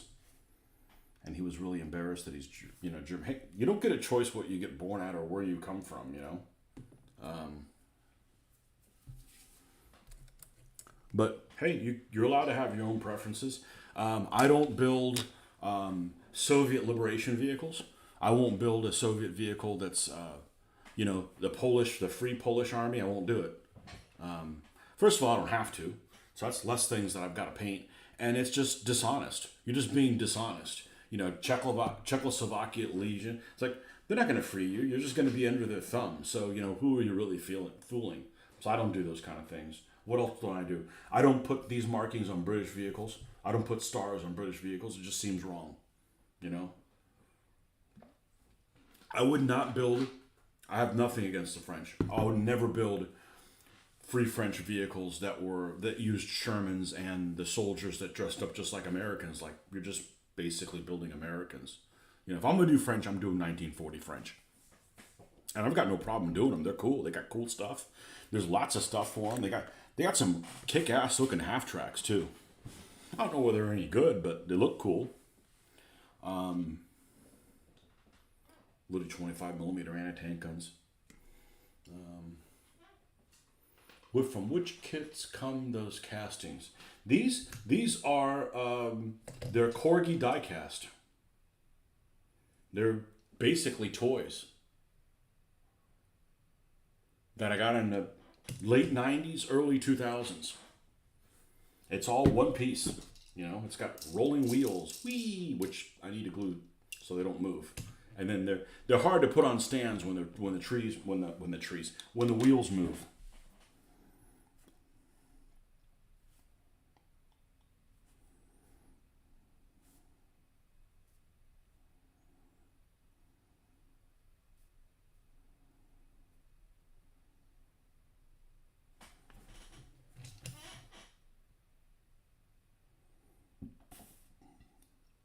I don't like doing captured vehicles. I just don't. I don't want to do Lend-Lease vehicles to the Soviets. I just don't. Soviets have enough interesting things on their own. They don't need Lend-Lease.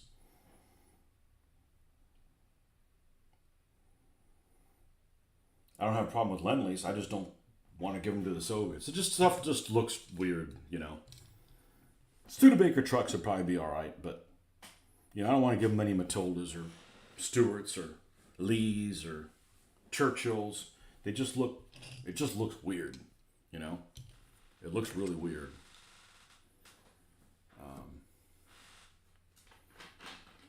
I don't want to use. I don't want to do French when they're just using U.S. equipment. I don't want to do Poles when they're just doing British equipment. I mean, if I'm going to do Poles, I'm going to do 1939 Poles. They got lots of really neat, interesting things.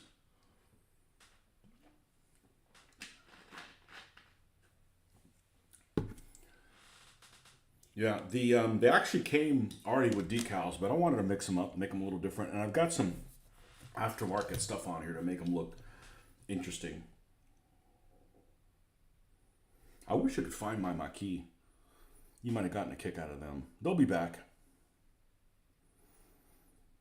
So yeah, I play basically an ultra skirmish type of game where you're running less than 5 people per person. So yeah, if you have a vehicle, you'd have one, and that's just what I enjoy. And for identification purposes, they all have the name of the soldier, the surname of the soldier, their last name, on the stand. And I don't have it underneath, because what happens if you label each figure underneath, when you go and figure out, oh, who is this? You don't put them right back at the same place. And because 1 centimeter is a meter, they start walking around a lot. Even if you're playing with people that aren't nefarious. If people you're playing with that are nefarious and cheaters, well, anything goes. But just people doing honest, human error, you're not going to put the soldier right back exactly where they were at. So they all have their last names on them on a little pop-up little stand, tiny, But the Maquis all have first names only. So, you got Pierre and I can't remember what the other ones are, but I just decided, because sometimes they would use a name and it wasn't the real resistance fighter name because they didn't want to get, reported. So that's the exception that I made for the resistance fighters. But it's perfect. It's a perfect venue because You could have one side that is playing, you have all the players play French resistance fighters. And within the French resistance fighters and within the mission of itself, there could be little sub objectives, kind of like that game that we used to call Pig Wars, where you would have, you would maybe play these three people, and you had a hidden objective, and your hidden objective may be to have something bad happen to one of the other players, because maybe you're a French communist and they're free French or whatever, but you don't know that. So you've got all these little sub things. So really, the French resistance is probably the best way to do an intro to the game system.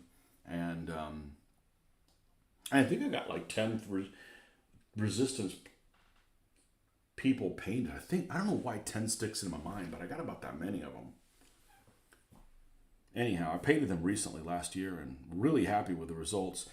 If I showed them to you here, they wouldn't look that great because the video feed just dumbs the quality of them. But I think they turned out really well. They're old castings by a company called Battlefield, and they have a lot of character to them. And every figure is different, And several with Sten guns, several with rifles.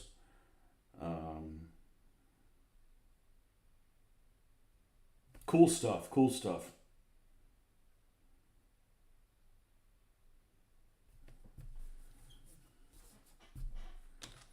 So I think that's what I'm probably going to start gaming with. I got the French building that I never finished. It's nearly finished. This is an old casting. And it actually got damaged in the move.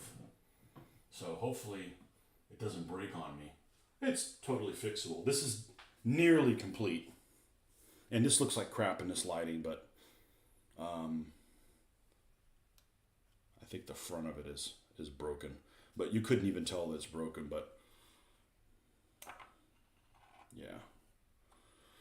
It's got a floor and all that. This is when it got close to what we were moving, I kind of had to all right, well, I want to work on stuff, but I don't want to work on things that I'm not going to be able to finish in an acceptable time.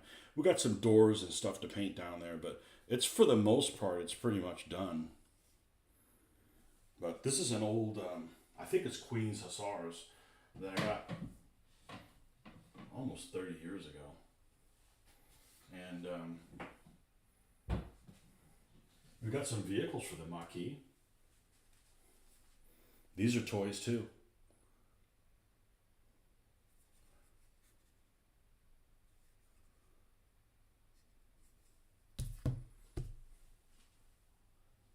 Here's another one. They're painted in German colors, like the Germans captured them, and then the Maquis captured them back. Get up to speed and run some krauts over. Nice. And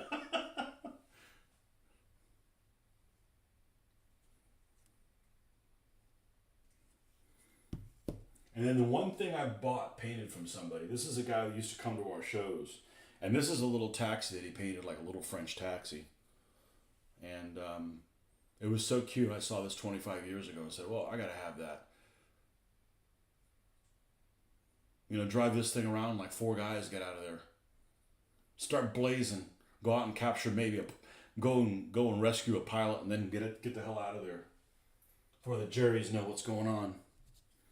Anyhow, yeah, I'm painting all these vehicles, but I think when we get back to actually start gaming, I think that's what we're going to do. Is we're going to do the French resistance stuff. So everybody will paint. Everybody will play 3 or 4 guys and have a mission objective. I think that's going to be perfect for it.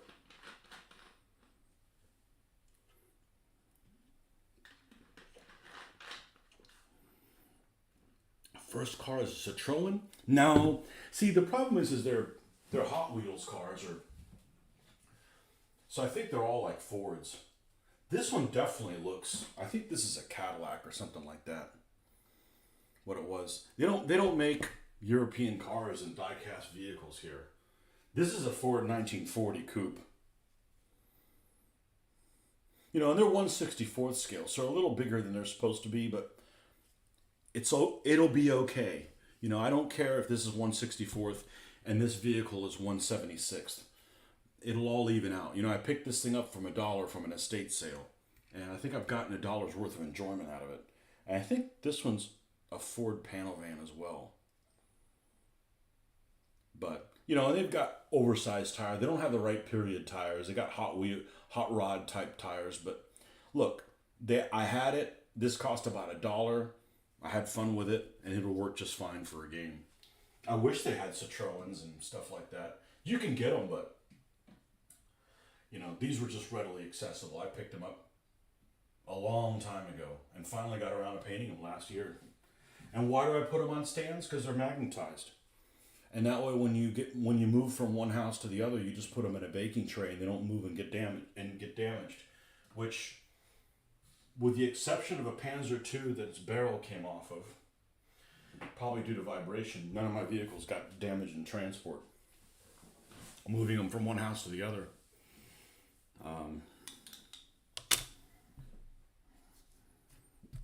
So.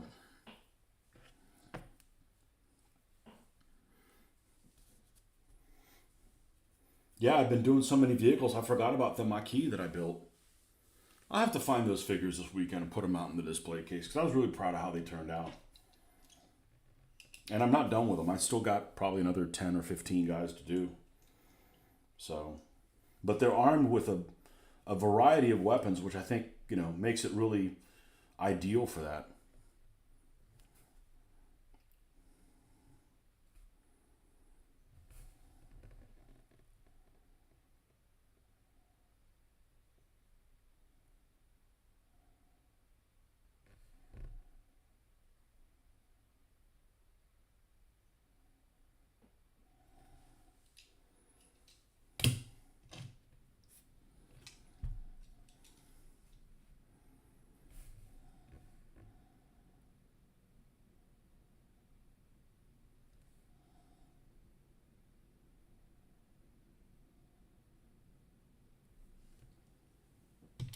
And I even have a Renault FT17 tank.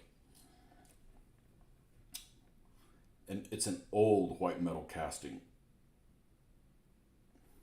And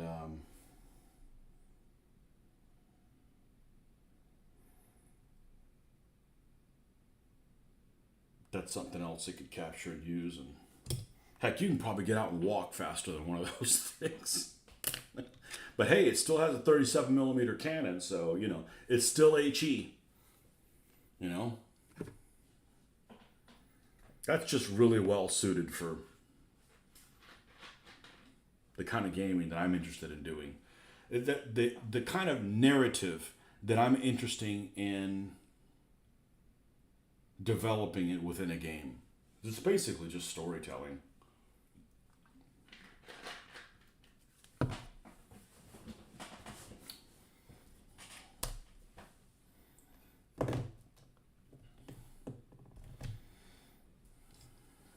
All right, let's get the black out. So I assume it probably already dried out. Yep. Yeah, no reason to pull out the wet palette for just these tiny little amounts of paint. And it'll end up consuming too much space here. Too much workspace. Great, you have a Renault FT17. I will try to build one. Yeah, I'll pull it out for you. I will pull it out. I know where it is. I just came across it the other night when I was pulling out the rest of my Shermans.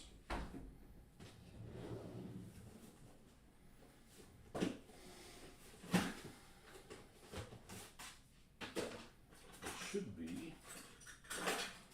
Yep. And where's the last piece of the running gear on the side?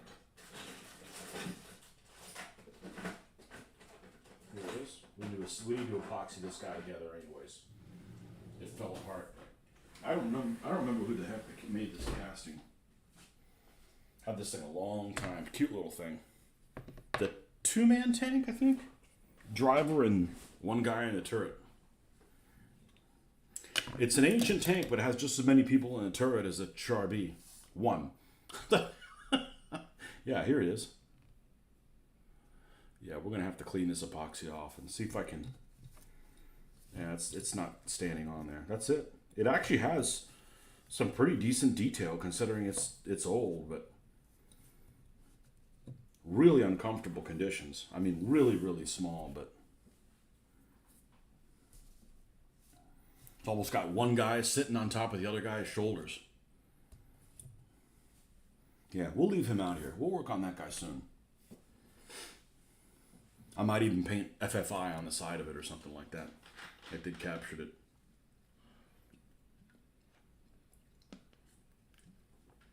Might be a good vehicle for an intro to a tank. Something that only have two folks inside of. Yeah, thanks for coming on here. You got my French juices flowing. I've forgotten about that stuff. I'm just kind of on a tear, just building vehicles just for the sake of doing them. With the objective of being able to, what I do, I drop this black paint on top of where there was already some wetness.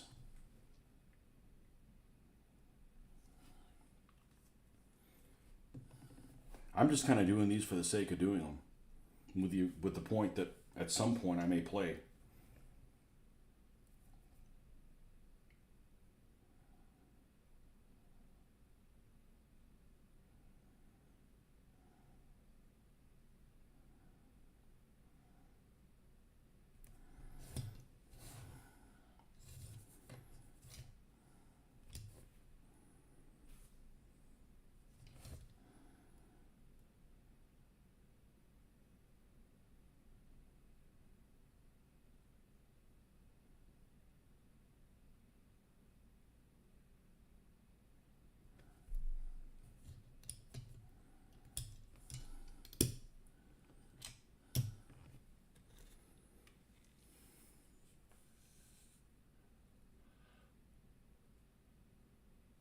It's 1 a.m. here. Going to lunch was great to speak with you. Have a great weekend. You too, my friend.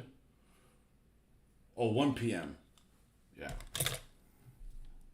Yeah. Having lunch at 1 a.m. is it'll way early or way late. I would rather eat lunch early. I don't want to put off lunch. Having lunch is one of my great pastimes. I like having lunch. My favorite meal.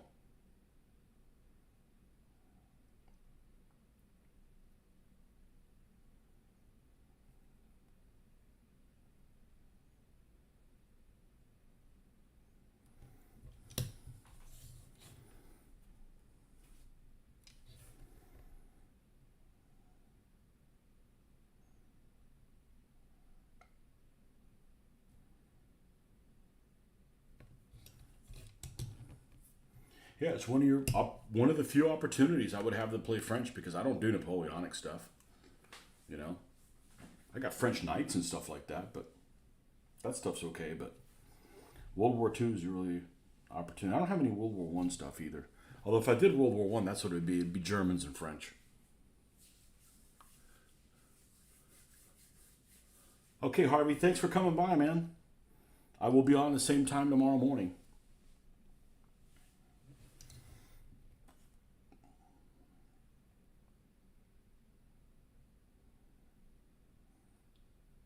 That's what I like. Just having some kind of social interaction, be able to talk hobby with folks. I don't get to do this on a daily basis at all. If it wasn't for you guys, I wouldn't be able. I'd have all this stuff pent up in me.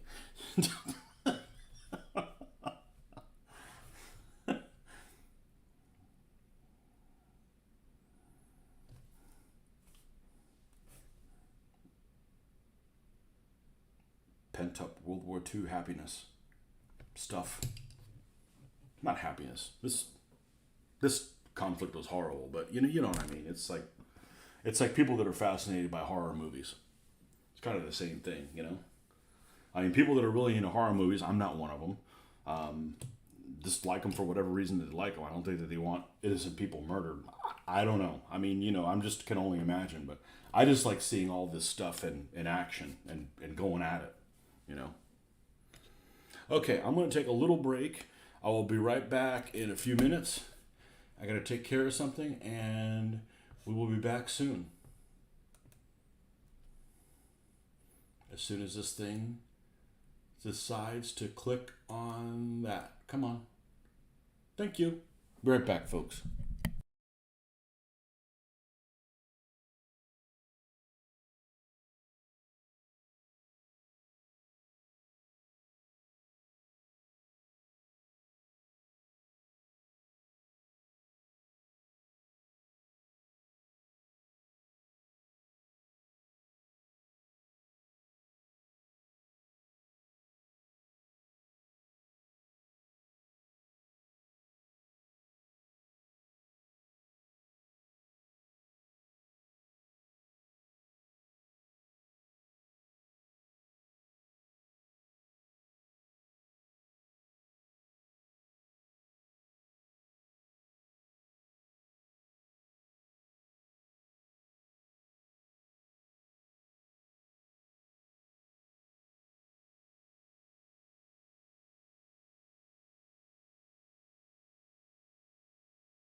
Okay, we're back. Sorry about that.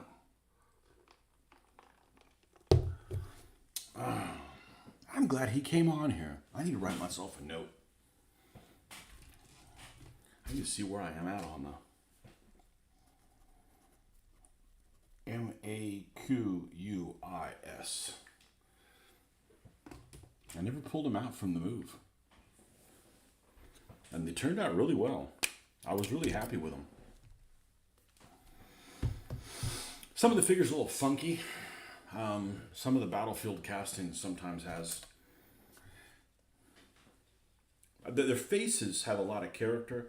Sometimes it's almost like their feet are really big. A lot better sculpting than I can do. I happen to like the sculpting. They're just kind of funky that way. I never really thought about them that way. They're the opposite of Britannia. Britannia have big old heads, tiny feet.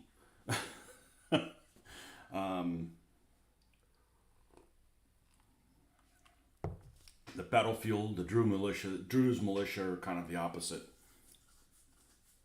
Which I guess you don't have to worry about figures breaking off at the ankles that much, but it's a stylistic choice. But every figure's different. I don't even remember how many guys I got. 6, 8, something done, something like that. I got about another dozen or whatever, and there's quite a few ones that are made in plastic also. You know, the whole point is you have them all different. Like I said, it's like a role-playing game. You know, might even do it that way. You might have set characters, and then you roll to see who's in your group.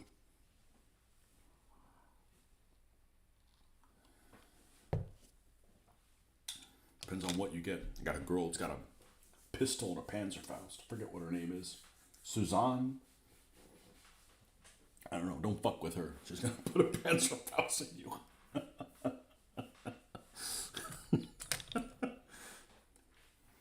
Yeah, I got three or four characters that are female. They're not done. I think I've only painted one female, but that's kind of cool to mix that up.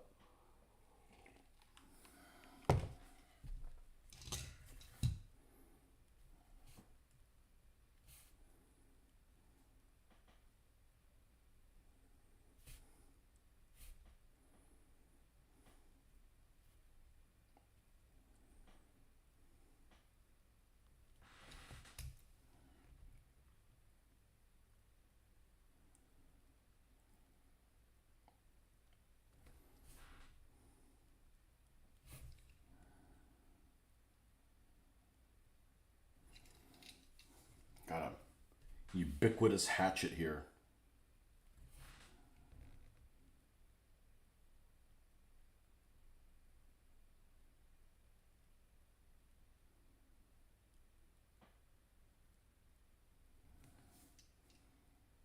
Hatchet, axe? What's the difference between a hatchet and an axe? I guess a hatchet almost always defines that it's one hand, where an axe could be double-fisted.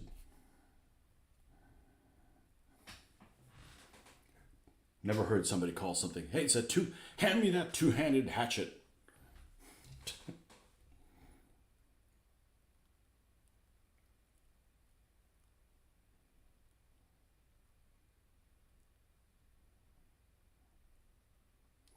So speaking of the Maquis, one really cool thing about him is there is a shitload of groups that do reenactment, you know, like modern day.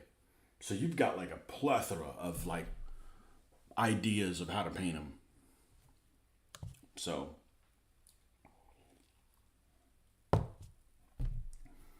you know, I didn't paint them that long ago, and I honestly forgotten about them. Like I said, I'm kind of just painting things just to paint them. And I've spent the last 18 years painting figures and not vehicles. So that's kind of why I'm on a vehicle tear. It's not that I don't care about infantry. I'd actually rather paint figures. You know, because they have faces, and faces give them a character. But I have all these vehicles, and it's fun getting excited about all of them, but I do like painting figures as well. And those French resistance fighters are the first figures that I painted since I came back to World War II that are done with the right base style. So they're done with the same type of, the skills that I have developed and have learned from over doing 18 years of doing DBA stuff. I was able to put that in the stands of those particular figures. All my other ones are figures that I did way back in the 90s, which we didn't know about.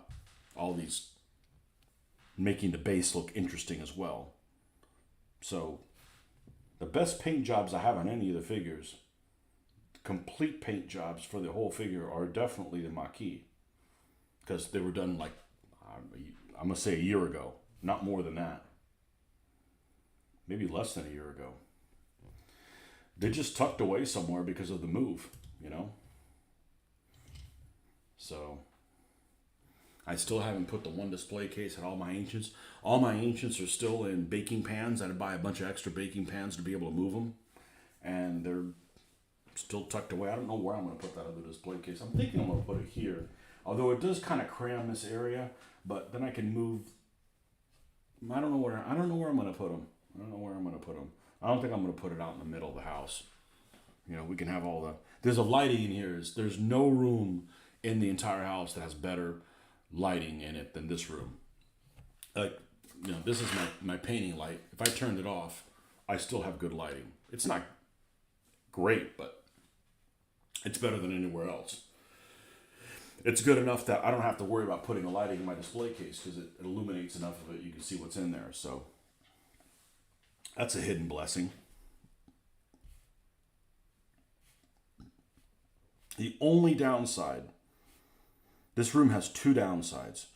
First of all, it has no ceiling fan in it, which this house is significantly cooler than the other house. It's very well insulated, so that's not bothering me too much. And the door access to the rest of the house, it can get loud out there, and I don't have much of a sound barrier. So the last couple of nights, we still did some filming, but there's TV noises and stuff coming through. Other than that, this room is stellar.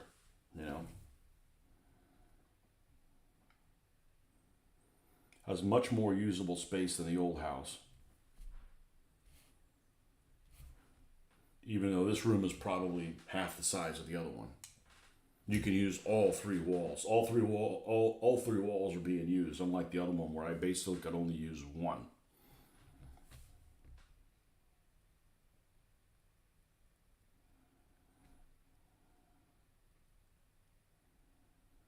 So all in all, it's definitely a step forward.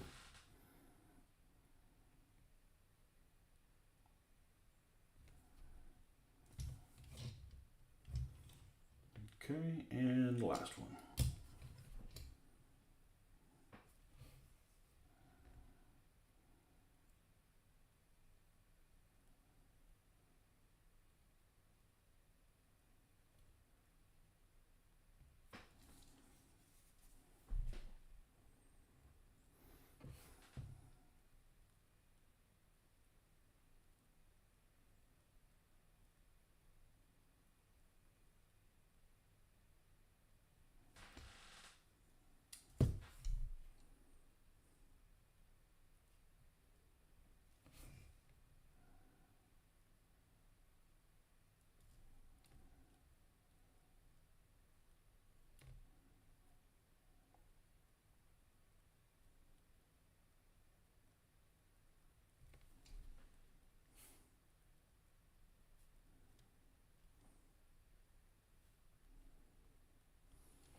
Yeah, if you don't paint these tools, it's they were just sprayed on there when they sprayed the vehicle.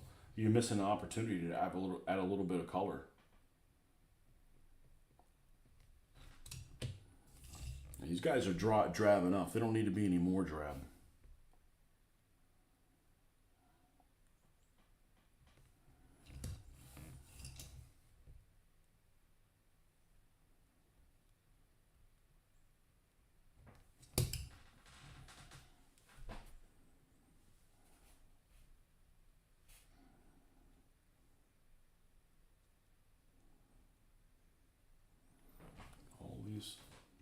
like paint here died.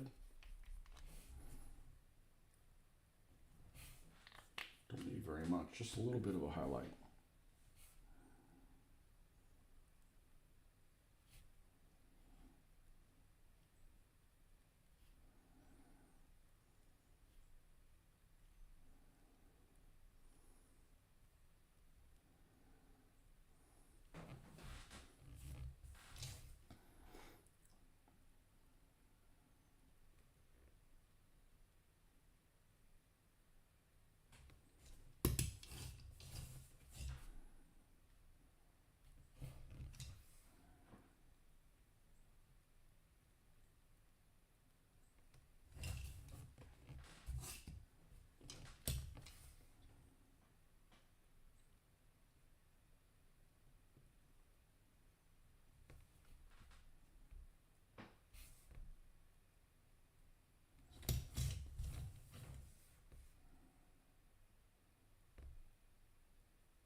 I'm going to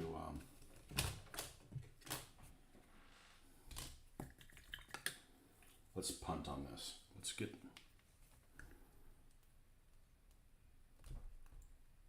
having trouble working in a confined space there.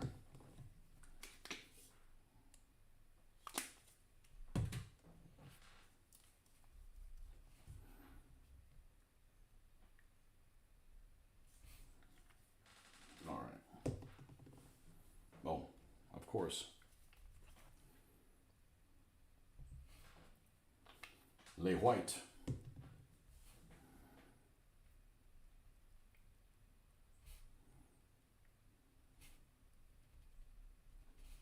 Because we're going to need to do the seats also.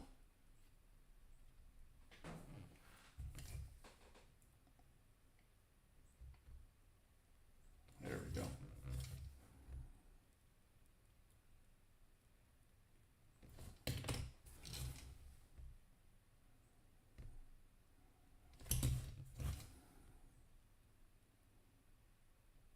I generally don't like painting multiple vehicles at the same time. I prefer just to work on one.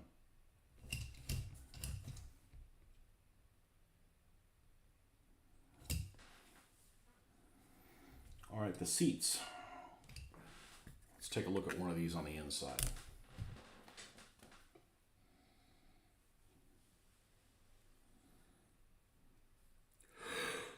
Oh, yeah. M3 A1 half track inside images.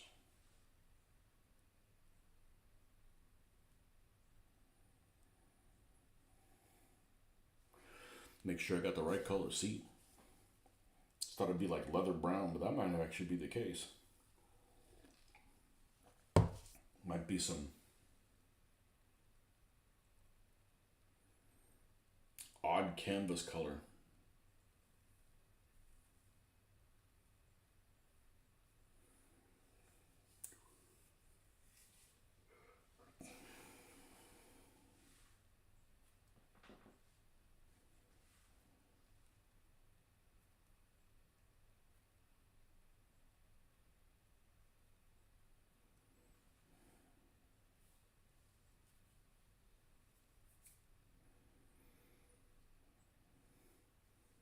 Half track seat color.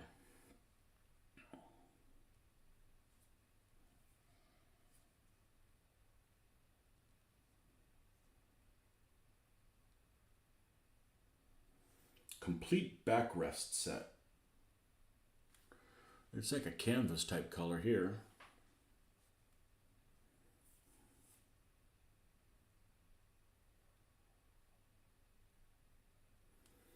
And that's a lighter color there.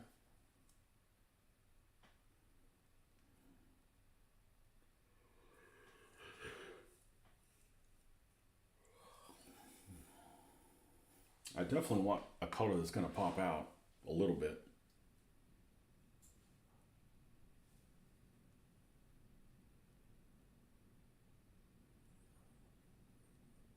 A faded canvas color there.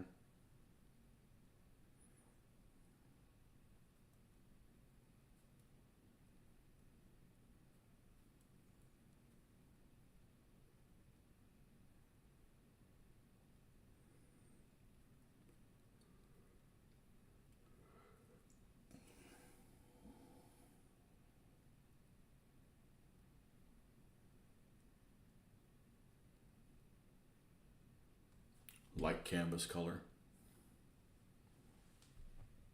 I like the light canvas color the best.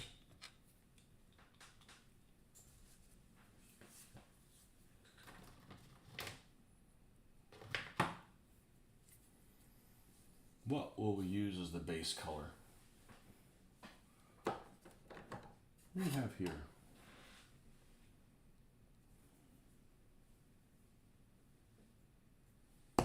That could be a contender. And the other one I pulled out is the other khaki. Anyway, I want to use this one. It's got a little bit more yellow in it. It's a little bit less drab looking. Because I'm going to end up adding black to it, so I'm going to drabify it a little bit.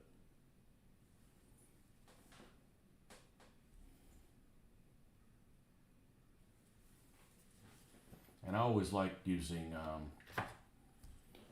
coat the arms. I'm a fan of coat the arms paint. I wish it was readily available. Like I could walk into a store and pick some up.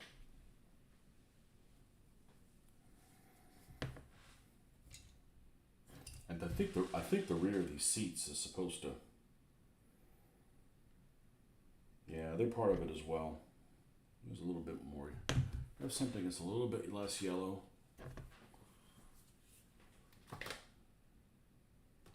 Is this buff? Let's do buff. Let's do buff. As we're going to tinker with the color anyways. That should be just fine. Oh, let's put things back where they go.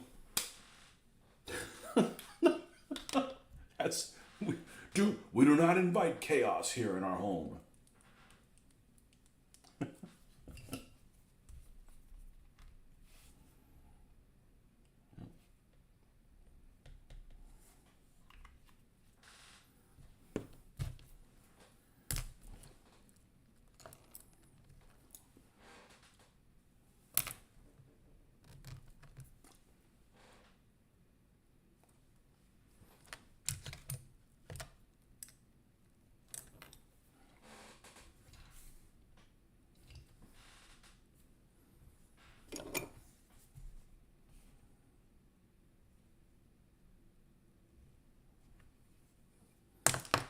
Use a little bit of bigger brush to be done this week.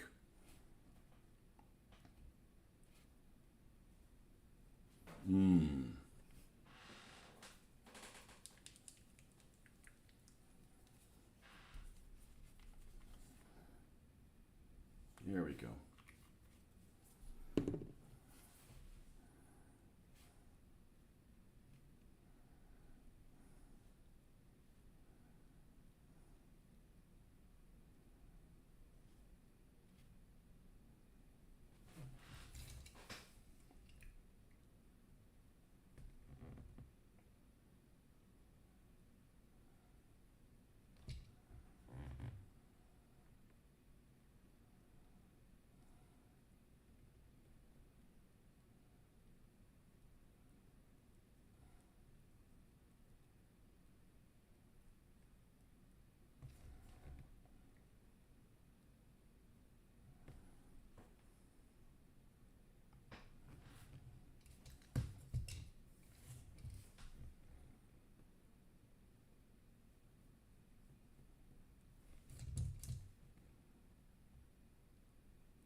1, 2, 3, 4, 5.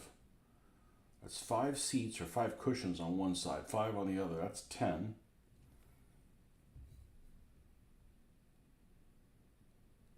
And there's 3 other seats. There's the driver. There's kind of like a jump seat in between that and the passenger. I'm guessing the passenger side is it's right underneath the pulpit on the 50 caliber. So I have a feeling that's where that guy sits.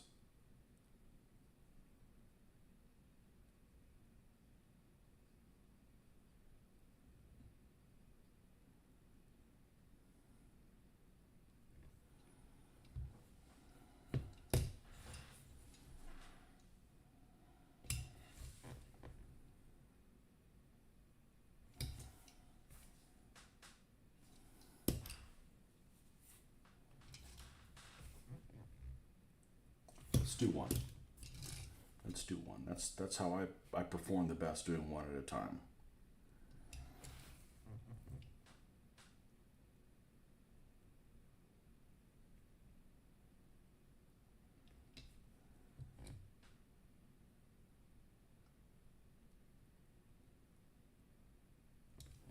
I don't get as bored. Joe, what's up? Are we ever going to play a game with these? I don't know. Am I ever going to retire?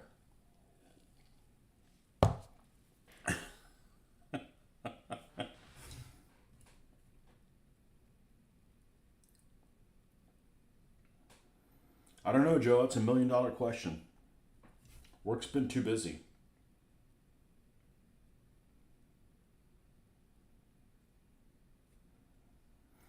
Need that recession I've been hoping for. Slow things down.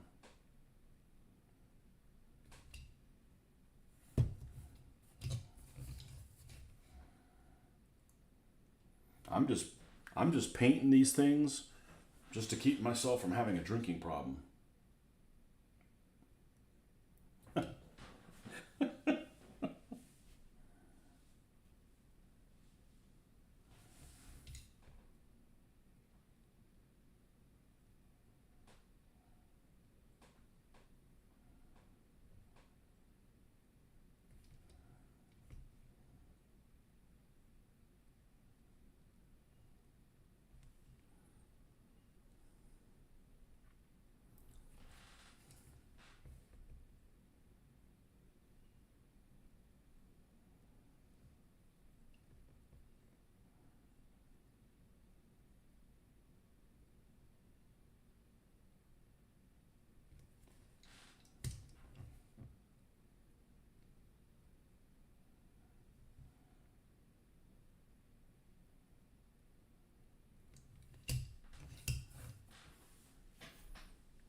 I got our room last couple days there for recon, so Mitch is even coming up on Thursday. I don't know what the hell for. I went to the show one time on a Thursday. I realized, oh, I spent a whole night. I spent a whole extra night at the hotel. Well, I rushed to get there after work, and then spent an extra night at the hotel for no value whatsoever. I'm like, won't be doing that again. Only takes me one time to get burnt.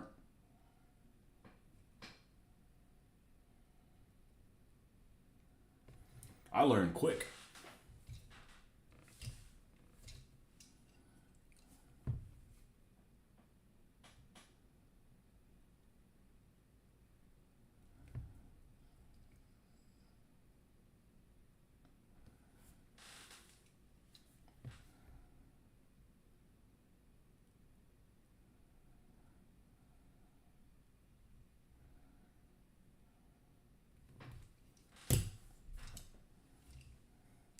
Yeah, that looks pretty good.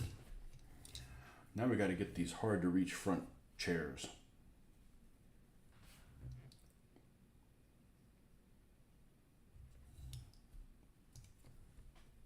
If anybody can get in there, it's me.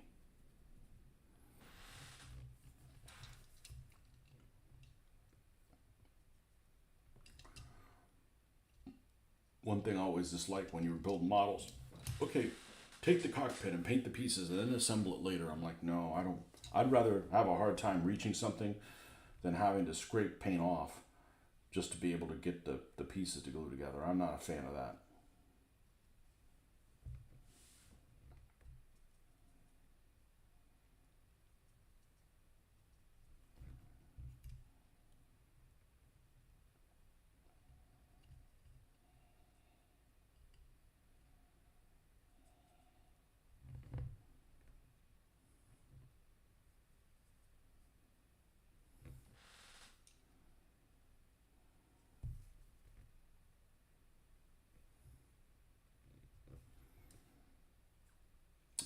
That worked pretty well.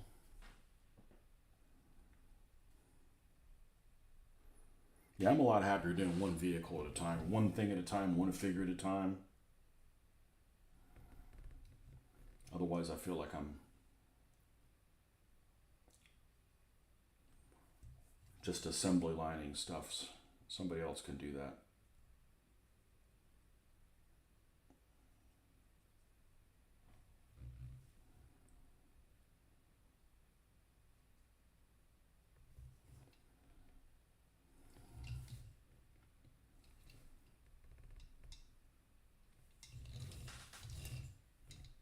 Yes, I really wanted to get in there. I'd tear this thing apart, but taking die cast things apart is probably the most dangerous thing I do. Even when you're being careful, it just seems like you're skating on thin ice, waiting to take out part of your finger. And I eat all my fingers.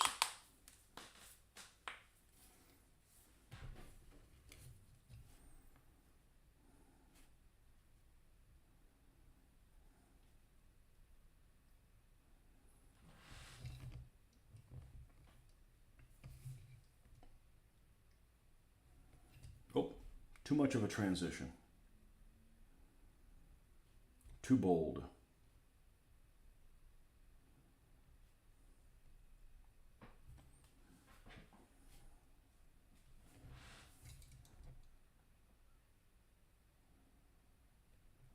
There we go.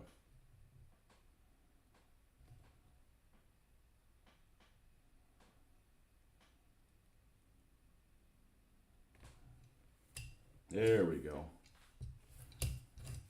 Needed more levels to it.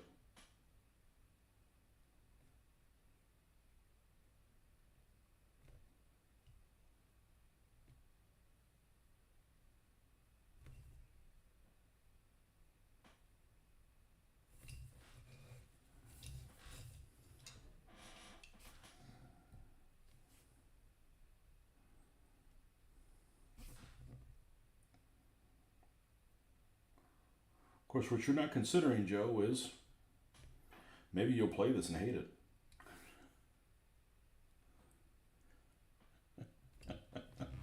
It's possible.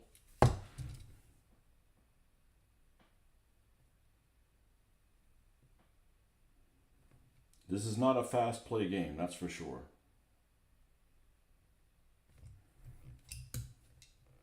Fast play games don't motivate me to paint more stuff anymore. There we go. Fix that.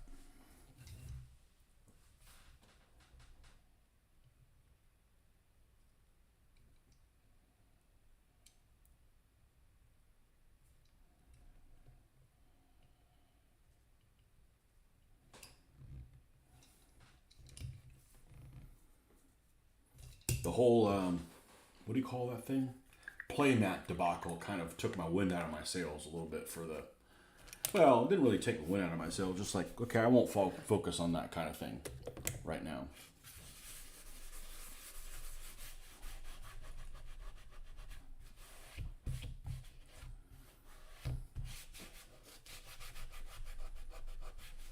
What is this stuff? Looks like ink, but there's no ink of that kind up here.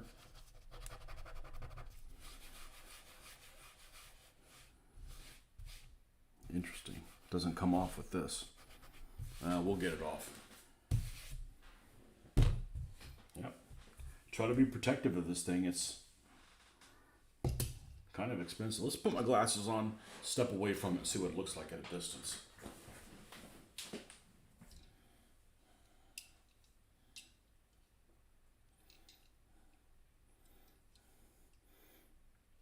Yeah, pretty happy with that color. Pretty happy with that color. Let's move on to the next one.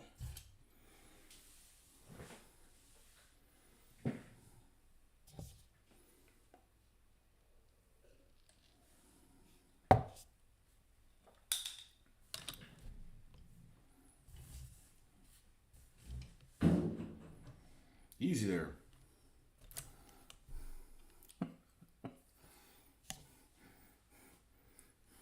Uppity drawers.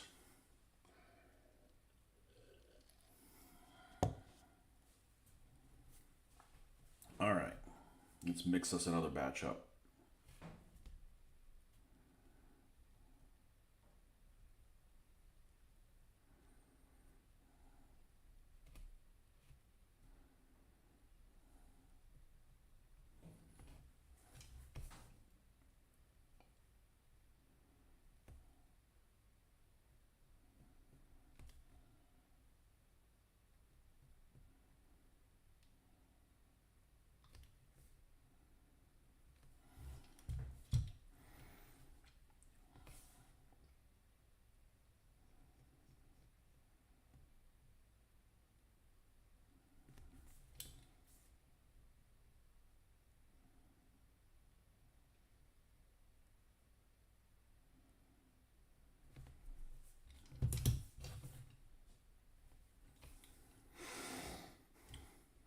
This is why I had to stop doing 15s to get any of this done. It's just, there's a lot to do.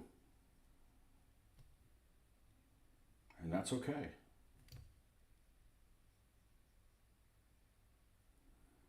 It'll get done when it gets done, if it gets done.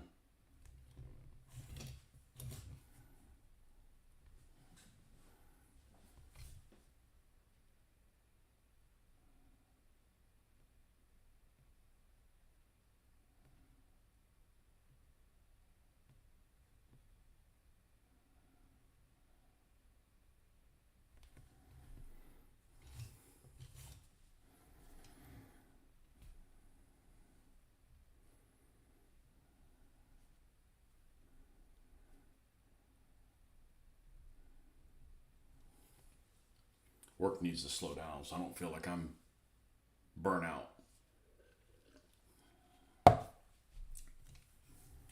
At the end of a weekend, at the end of a week.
This thing finally glue in the right place. Yeah, there we go.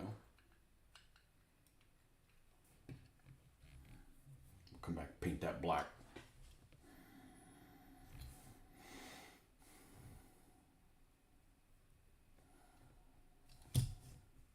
Because all this thing is, once I'm done with these seats, I'll add some details to the 50, to the Madus, and And that's it. That's pretty much ready to go. Decide whether I'm going to put some markings on it. I think I'm going to punt on them. They look okay without any markings on them.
Not the back of the seat. The back of the seat doesn't have a cushion on it.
So if I remember correctly,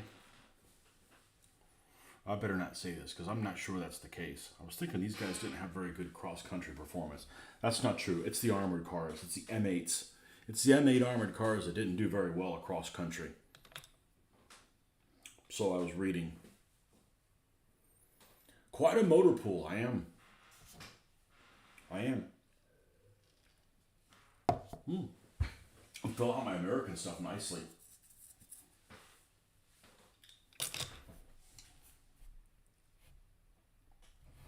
But I've had these for 25 freaking years, maybe even longer. About time I did something with them. I'm not gonna fool putting crews in them and stuff like that. That's a good way to throw money at something. Well, I envision every vehicle having a card, and it could be a small card, maybe half the size of one of these little mats, and all the information's on there. Slots for the figures to go on there, so you can set them on a little card off to the side, and then they pour out of there when it's when the time comes. Or roll for damage when something gets thrown inside. You know.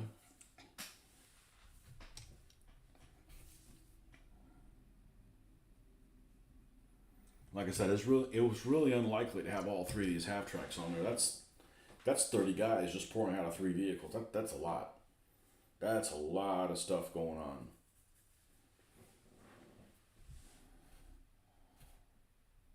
That's a lot of actions getting through a turn.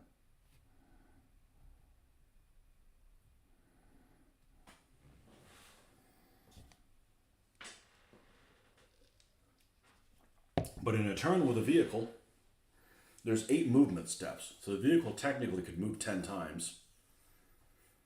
And the infantry, technically, if they're standard infantry, would get a chance to move twice. But you're not moving huge distances each time the vehicle moves. It may end up moving. I gotta look at the rules again, but it may end up moving, I don't know, a foot or a foot and a half every turn. But it's broken down in 2 and 3 inch increments. So it's just like it's in slow motion.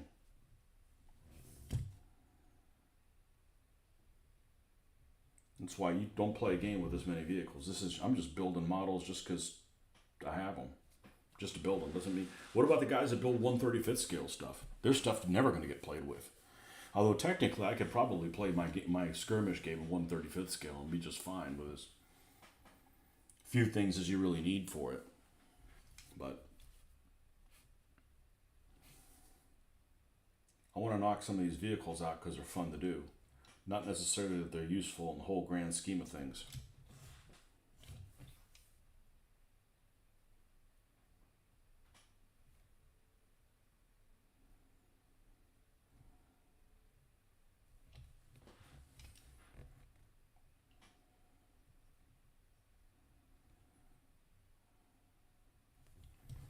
Figure get some painting done, knock some of these guys out in the morning because we got to do errands today. It seems like it's errands every weekend. Well, you can't do shit after work Monday through Friday. You can't do anything. They're just, especially with this time change, how shitty it is. Lack of daylight.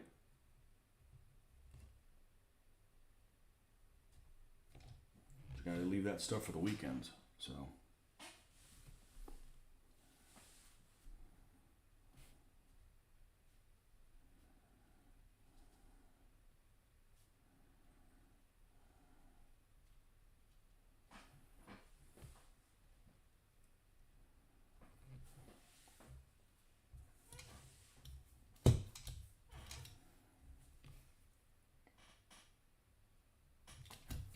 Back to this one for a little bit.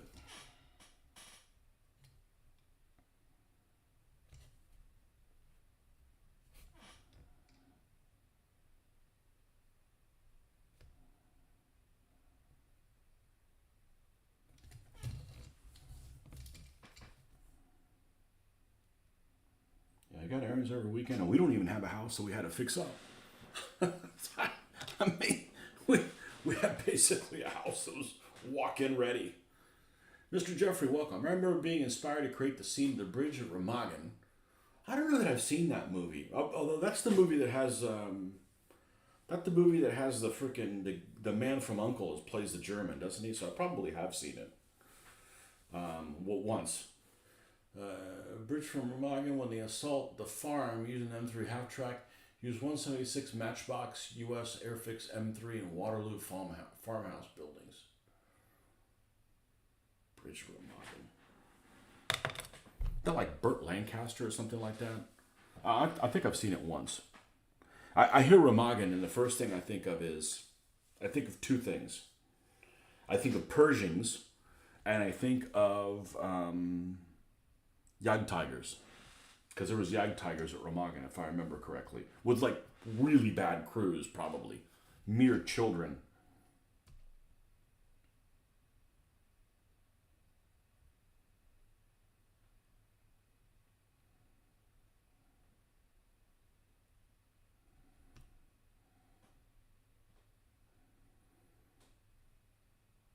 Pretty sure I've seen it, but only once. Hey, at least it's color.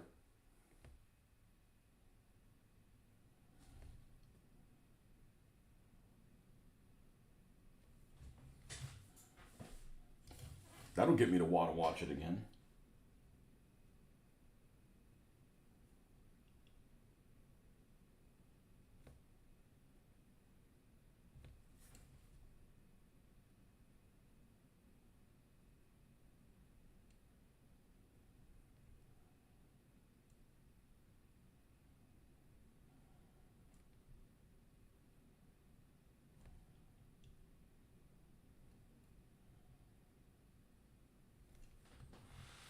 When I was a kid, I watched whatever war movies where they were showing on. I think it was probably TBS was the only channel that was showing them regularly, and they like to replay things a lot.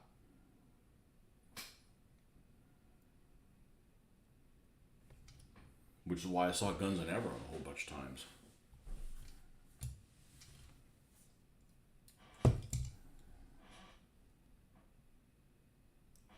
Robert Vaughn, that's what his name is.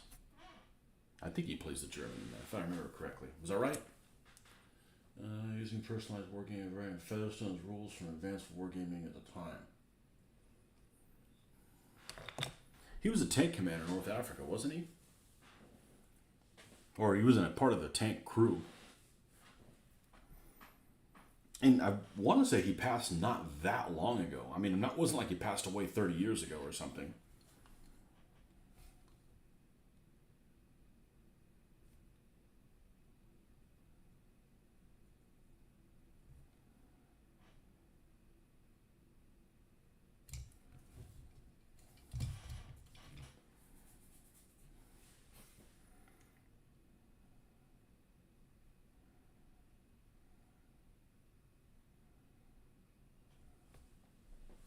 Started reading excerpts of what's that book? What's that book that's that wargaming, that children's wargaming book, Achtung Schweinhund. I read, I think the first chapter. It looked interesting, although, it's a little too old for me. Like I've said before, I'm probably, I'm 10 years younger than most of the old school wargamers. So, I was born in 71 instead of 61, but it was amusing.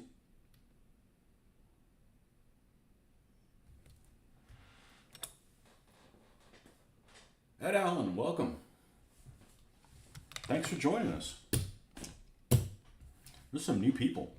Perfect. Grab a seat. Don't forget to subscribe. We're on the cusp of 1,800 subscribers.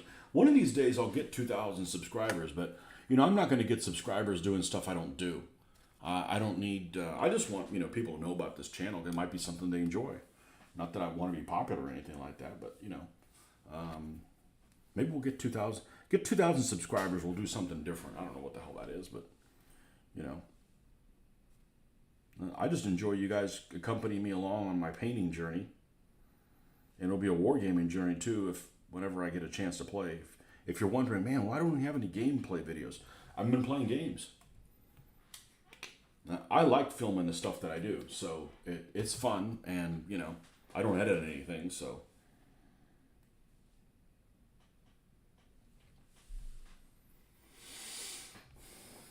Dawn was an armored car, if I remember correctly, a Dingo. Yeah, 2013. That wasn't that long ago. I know it was 10 years ago, but not for me. You're one of those old school wargamers 10 years older than you. Well, I have a sister, same mother, that's 14 years older than me, so I really should have been born 10 years ago. And I had an older dad. I had a dad that could have been in World War II if he had been born in the proper country. He was not born in this country. But he would have been, at Normandy, he would have been, let's see, 19? So,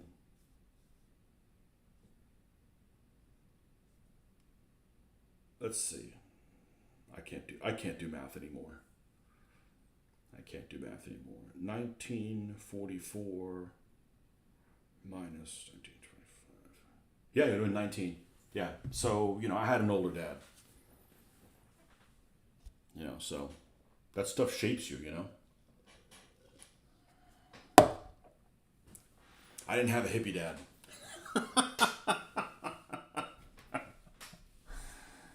Oh, man.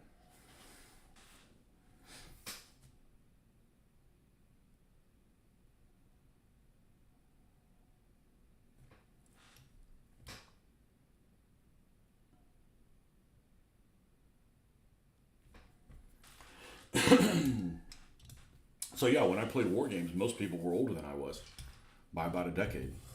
I was a punk ass kid. I was a young kid. And now I still feel young.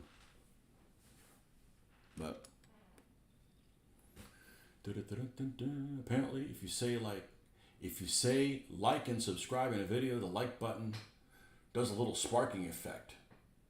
Don't think it does on live streams. Is that right? Well, the one thing that'll burn me out of this hobby, or the one thing that'll burn me out of doing this channel is if, and I got away with it by switching back to one camera, because this is what I do. I can pretty much multitask and do anything here, and I don't really get distracted. If I start messing with it, let me figure out how to use Streamlabs. And it's not that I'm anti-technology, okay? But I already have a job that is frustrating the way the jobs are. So I don't want to learn about this technology to learn to use. And by the time you learn to use it, oh, there's this new version and you can't do it that way anymore. So if you keep moving the football, I'll go and play something else. And it's not that I'm anti-technology, but they do shit like that. They screw with things just to screw with things. And those of us have challenging jobs anyways and stuff like that. We don't want to keep having to relearn stuff because you're just basically, well, it's like Games Workshop. You know, why should I get into one of your games when in 2 years you just discontinue it? You know, so it's like, that just causes frustration. So going back to just having one camera, I can basically start the feed immediately instead of having this, because if you've never done any of this kind of filming, you know, I use my phone as the other camera, and it'd be really easy to, okay, I'll connect it straight to the computer, and the computer is smart, right? It'll know that I'm trying to use this as a camera. Oh no, you got to go through, you got to put another program in, and it has to degauss and all this other kind of crap that it has to do so that it works. It's a lot of not doing what I want to do, you know. So if you want professional level video stuff, I'm not your guy, because that's just not my interest in, you know. Anything that I've been able to do on here is just by miracle, and because I've watched a few videos, but it's just on the fly. So, you know, nothing will discourage me from doing this stuff than just creating a bunch of trouble and God, what am I trying to say? Coffee. And problems when I'm just trying to just do my hobby. So yeah, they keep moving the football and stuff, you know. Perfect example at work, we use Excel a lot, and I've had so much frustration in the last year where they had a new version of Excel, which I found out recently. You go and save a file, and the next time I open it, the changes I made aren't there because the default saving is on the OneDrive, which we don't even have. So it would like save it in a different place and the same file on the server. It wasn't refreshing it, and it was just that simple thing was so frustrating. And that's a program that I've used for a long time and I'm really familiar with. But anyhow, your dad was 17 when he was stationed in Eindhoven as a driver in the RASC in 1944. He was 37 when I was born. You do an excellent job for an average guy and not some tech nerd. Thank you. But that's the problem with technology. I don't hate it. It's just that sometimes it doesn't work. Now, if I woke up one day and forget how to paint, yeah, that would be frustrating, but there's no frustration here. You know, this is all of this is positivity.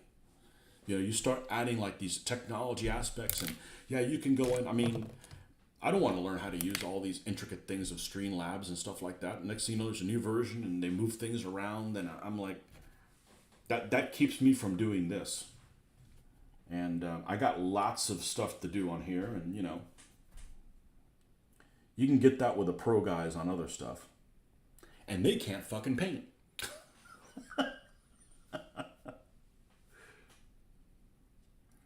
So, you know,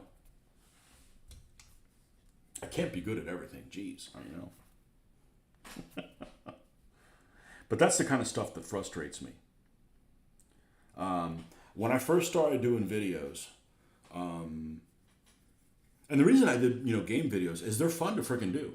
There's amazing things that happen there's incredibly interesting, ironic, coincidental things that happen in the case of a war game that you wouldn't believe it if you didn't see it happen. So I don't edit any of that stuff because it's just, well, first of all, it's too much work. And second of all, I'm an anti-reality TV type person, okay? Because reality TV shows portray that something's really happening and you see it as it happens, but it's all edited and it's mumbo jumbo and it's all like finagled to make you think that what you're seeing is live and unedited and it's staged. It's like wrestling, okay? And I don't want that kind of stuff. I don't like programming that like fools you into thinking that, it's just not exciting. You're watching a fake narrative.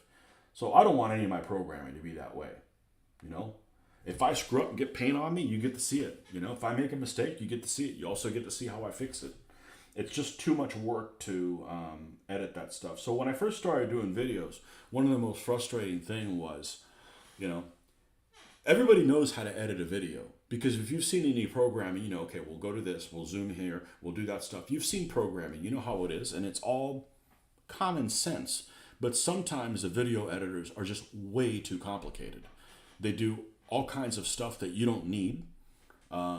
There's free video editors out there. I had one that I downloaded and it was called, I forget what it was called, but it had this really complicated name to it.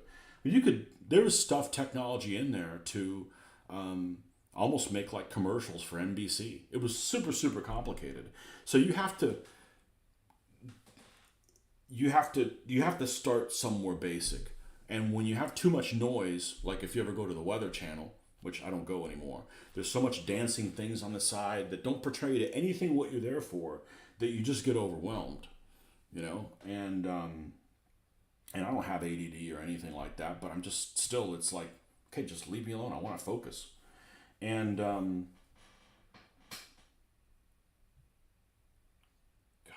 what was it called? Galileo? No, it's like I forget what it is. Is it Da Vinci Resolve? It's too complicated.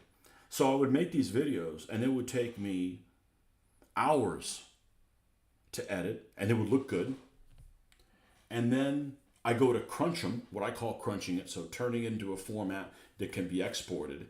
And I would have so many problems with whatever device I had, and I had modern equipment, that would seize on me.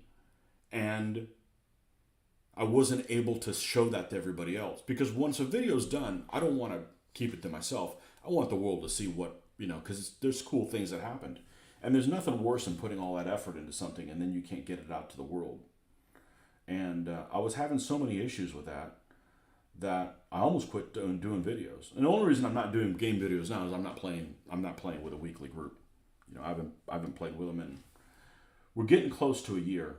And I hate to say it, I don't really miss it because it was a lot of demand on me on a work night. And we just don't play at the right times. For me. If I'm not doing any game videos, it's because, well, I'm not doing any gaming, but they are fun to do. But there was a couple times before I switched to this phone, because I do all my video and editing on the phone because the computer just adds another format of it's just easier just to have everything that's filmed on the phone, edited on the phone. And I like my editor on here. And it doesn't take forever to upload, but or none of that stuff. But I just haven't been playing any games recently. It's not that they're not fun to do. I actually don't want to play games and not film it because so many interesting things happen that it's just a shame not to share it. So,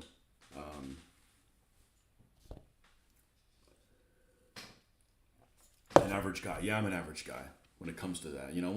I want to do airbrushing videos. I turned a big corner on the airbrushing thing recently, and I feel like I need to do those videos. I just need my setup station outside, but I'll do airbrush videos, and they're not going to be, the master. I'm always going to be 1,000 times better hand painting than airbrushing. But there's some things that airbrushing can save you some time on, especially with things that you're airbrushing that are really toxic smells, like, basically spray paint. You can avoid using toxic spray paint by doing your own airbrushing. But there's a lot of things that just aren't explained that are really frustrating, that basically throw up your hands and say, I'm not going to do airbrushing, because they don't explain things. That there's problems I've encountered, and it's, time saving stuff that can be like, hey, if somebody just told you to do this, go buy an airbrush and buy one of these and make sure it's gravity fed, okay? But when it's time to do, if you're using things that are kind of semi-thick, that behave weird when you thin them down, even though they're made for airbrushing, like this is an airbrushing type product, you can't run it through an airbrush that's 0.35. It's going to gum it up. So go and get the 0.5 needle and the 0.5 nozzle. And as soon as I did those two things, zero problems. I mean, it's like a different world. But there's no videos that tell you shit like that, And that's just like a real basic thing, because it's like some of the things that you do, you're going to get better at just by practice. But as soon as you start doing something really basic, if you're confronted with a cliff that you can't even climb, you're never going to be able to practice that stuff, because you're going to be like, I just can't do this. There's these masters doing this stuff, and I can't even practice doing that, because every time I start messing with the airbrush, I spend 2 hours, and an hour and 45 minutes of it is me unclogging it. You're just going to walk away from that and say, like, I'm never going to do that. So there's things I've acquired, and that's relatively recent, because I have pretty good patience. If I'm messing with something for 3 hours and it's painting related, and I'm not making any progress on it, yeah, I'm doing something wrong, because it shouldn't be that difficult. And it isn't, but they just don't tell you all the... There's folks out there, and I don't know if they do it on purpose, but when I was first gaming or in the tournament scene, there's people that know all the answers, but they have this kind of attitude that, like, I better not give away all my secrets, because then I won't win all the time. And I'm like, look, you can't take that shit to the grave, so you might as well share it and, keep other people from being frustrated. I don't know, maybe just a different attitude than other people, but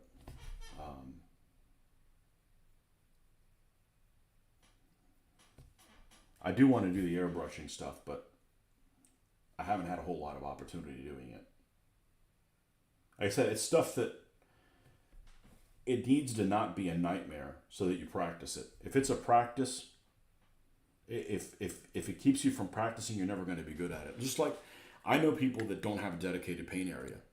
So they have all their paints in shoebox, something like that. And if they say, hey, I'm going to paint, and they have maybe an hour or 2 hours to paint, their first 30 minutes and their last 30 minutes is setting up their area and taking it down. You're never going to, you're going to be like, I don't want to fool with it. I don't want to spend an hour picking up and cleaning up. I don't want to, taking down and cleaning up. So you never end up getting good at it. You need an area that you can just pick up where you left off. And I know some people aren't able to have that area, but it's going to be difficult to get better if it's such a pain in the butt to do it in the first place. Well, there's my caffeine ramble. Oh man. Yeah, just people have different agendas. I've had people. Well, I actually haven't had anybody come up to me yet and said, hey, I don't want to be sponsored by anybody. Because if I get sponsored by somebody and they come up with a crappy product, I want to let you guys know, hey, don't use Petting House decals. Because even though they're German and you think they're precision, it's bullcrap. They're super thick, and you can't, even with all the microsol in the world, you can't get them to lay flat. I just want to be honest. You do a crap product, I need to let people know that, hey, don't waste your time buying this. Because that's what I would want somebody to tell me, Where is the darker metallic is over here. You know, if Games Workshop makes a great paint and then they change their formula and it sucks, I don't want to bite my tongue. I don't need to go on a crusade and burn their headquarters down, but you know, they need to be called out on it. Especially when you know how to make a good product, you made a good product, and all of a sudden you're like, oh, let's cut corners and make it shitty. You know? Not acceptable. You knew how to do it.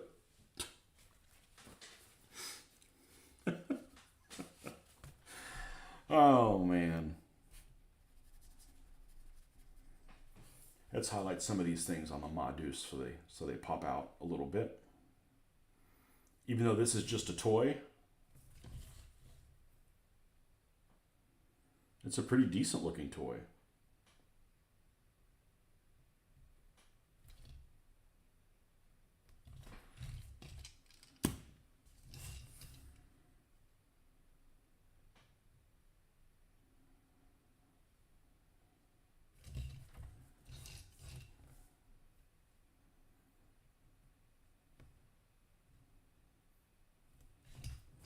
You know, and sometimes I've had bad experiences with stuff, and you know, which has happened on 2 occasions, and I'm like, I'm not going to make a negative video about this company because I don't know, maybe they're incompetent or whatever. It's just not worth it, you know. But I won't buy their products anymore because it's just, you know, too frustrating. You know.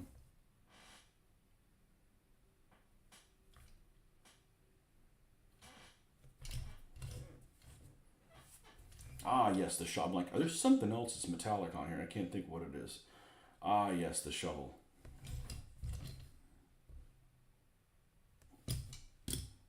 And the axe head.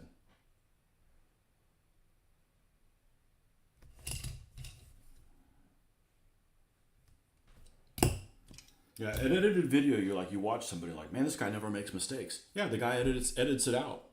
You know, I'm going to make mistakes, you know, and then hopefully show you how to fix them successfully, you know. And editing video takes a lot of time. So it's just easier just to be real. You know, we're all imperfect in our own ways. And you know, if you don't make any mistakes, you don't have any practice on how to fix stuff.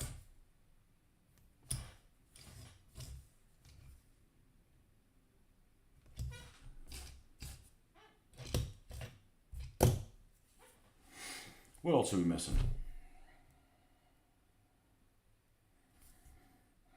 I don't think it's much more than that.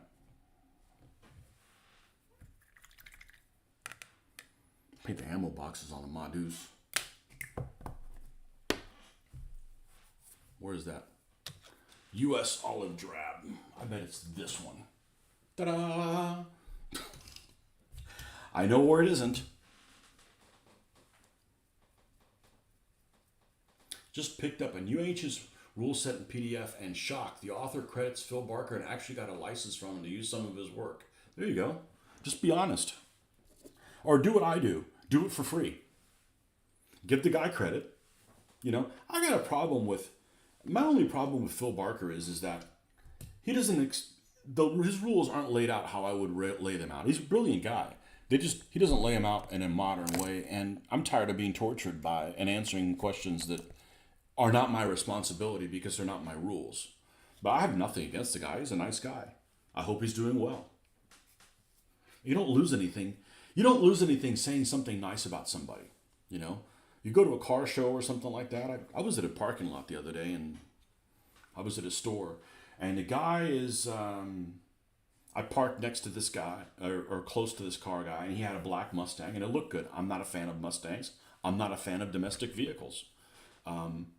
This particular car looked good. When I was leaving the store, he was going out there, and I said, hey, you know, I'm not a fan of Mustangs, but you got a really nice car. It doesn't cost you anything to say something nice to somebody. I mean, you don't have to. I mean, if the guy's a dickhead, don't say something nice to him, but, you know, I don't know that yet.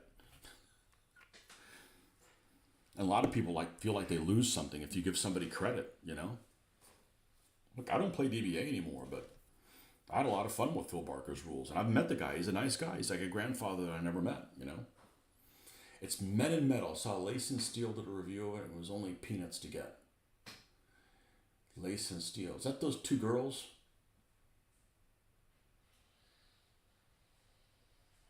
Lace and Steel. It sounds like another website. You know, the two girls from Nova Scotia. Or that's something else. Steel and something. Something and Steel. I don't know.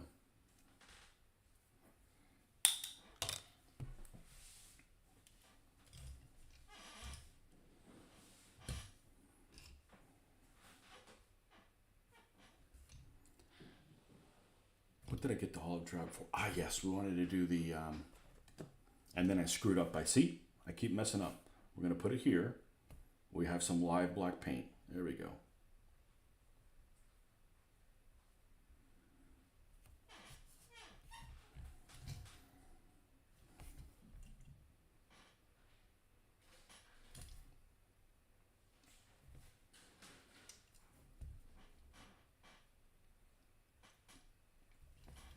So if I ever get motivated to learn how to play these rules again, I'm probably going to film it live.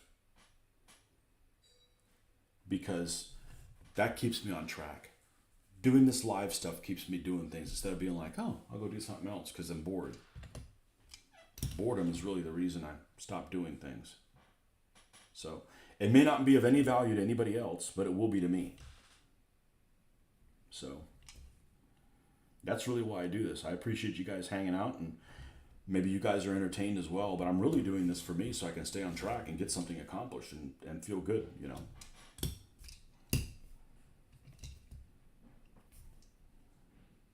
The fact that it has any value to anybody else is just truly amazing, but it is much appreciated.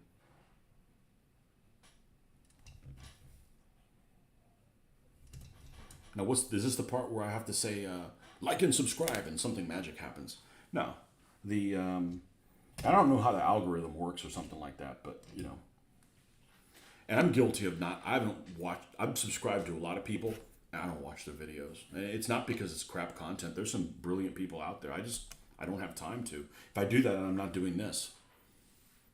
You know?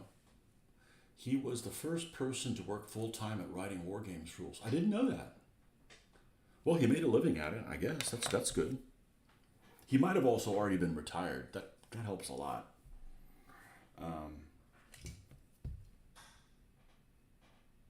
He's I think he's a smart guy.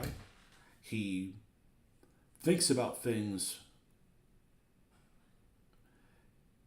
I would have never designed a set of rules the way he did because my mode of thinking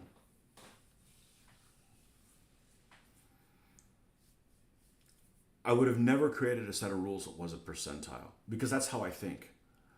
And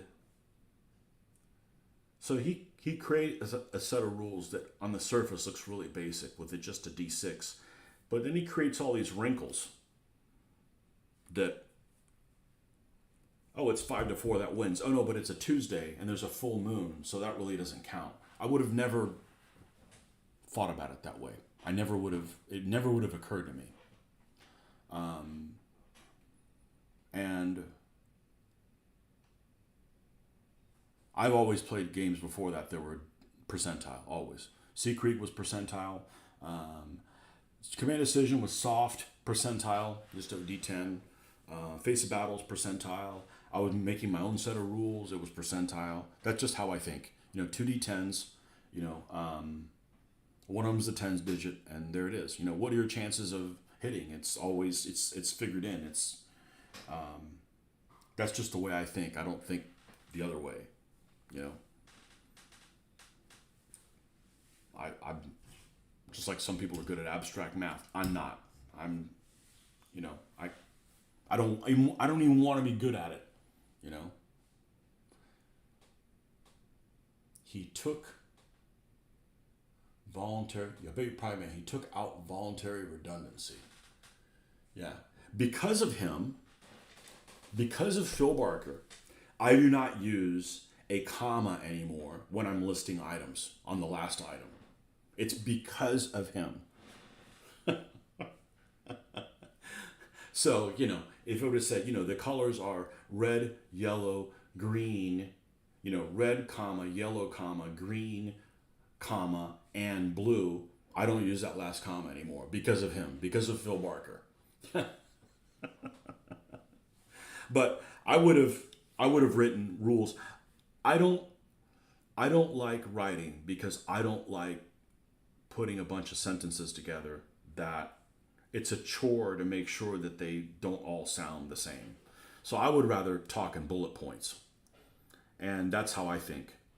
And his is the opposite. His is like a run-on sentence thing, whatever. So I would not have created a sentence that goes in a different directions. Like, okay, this, and then this, and then this. That's how I think and how I operate. But that doesn't mean he's an idiot or anything like that. It's just I have to work too hard to understand what a sentence means.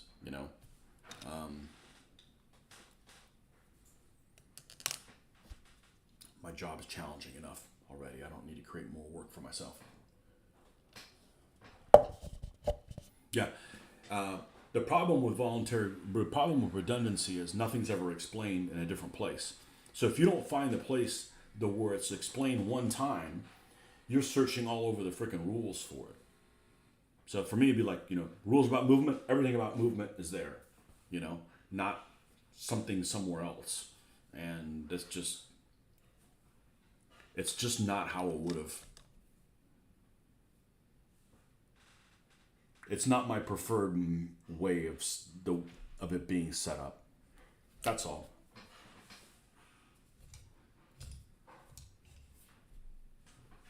But I think it's dishonorable to, be inspired by his rules and not giving him any credit.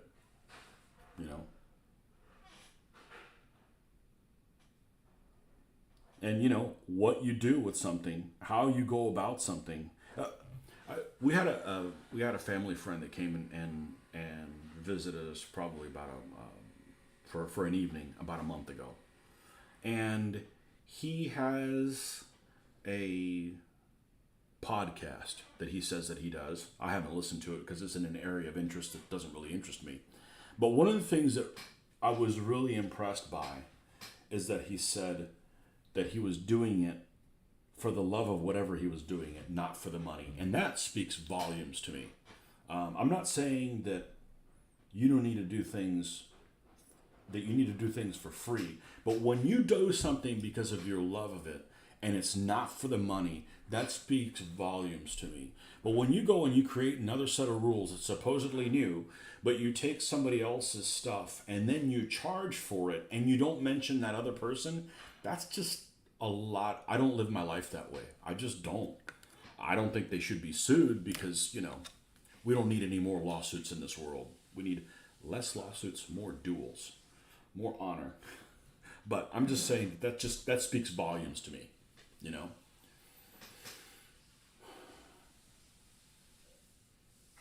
I got very politely chewed out at work for writing Barker-esque notes.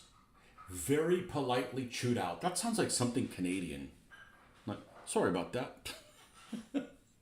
You're looking at Ratio et Gloriam. New set of rules 14 using Mortimer Gloriam. Hellion have published them. Didn't Mortimer et Gloriam do their own Renaissance thing? Or maybe that's the same one. You enjoyed Phil and Sue's company.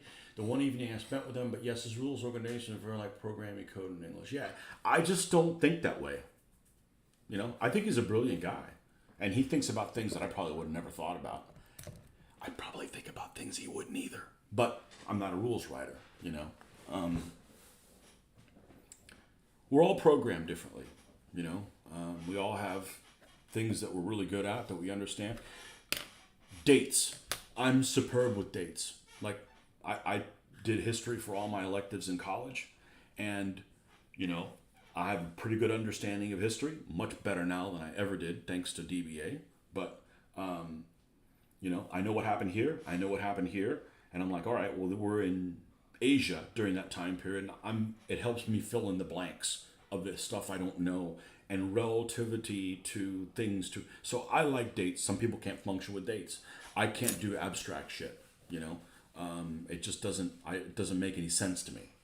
You know, so we're all programmed differently. There's people that are super smart, yet they go to a game convention and they can't put on fucking deodorant or shower. I'd rather not be that smart. Okay. If body hygiene makes you stupid, I'm dumb as hell. Okay. And probably so. There's just no excuse. There's no excuse for that. That's way too specialized. You know, that's way too specialized. Oh man. Yeah, some people aren't good at thinking on the fly, and some people like to super plan a lot. I don't like to super plan because I don't I don't like when I find out that something's busy work, or when things go sideways and then your time you wasted on the time you spent on something's wasted. So I'd rather, that doesn't mean I don't need to plan, but if something doesn't merit a lot of thought, then I don't give it a lot of thought, because it's just you're wasting your time, on something like that. Like my least of all, if you're building a kit or painting a miniature, my least favorite part of it is cleaning the miniature. I don't think I should be doing it. That should be the responsibility of the person who makes the casting. You made a shitty casting. Why should I have to clean your casting? I don't like the prime. I figure any monkey with a paintbrush can prime. Not necessarily true, but it's not worth my time going in it. What I really like doing is like doing the research on the heraldry and stuff like that, because I think I'm pretty good at it, and and it's worth it for me, the effort that I put into it. Because I'll be like, oh yeah, I read about this kind of stuff. So you can't spend a ton of time on everything. So you just got to choose and see what's important to you. And it may not coincide with what other people did. What other people think are important. When I first started doing DBA, these people say, oh yeah, I do medievals. Well, why do you do medievals? Well, because I can just take a bunch of knights and spray them all silver, maybe give them a wash, and then I can use them from any nation. And I'm like, no, there's your whole opportunity of doing French as opposed to Germans. You get to learn about their history and their heraldry and stuff like that, and there's some similarities, but there's also some differences.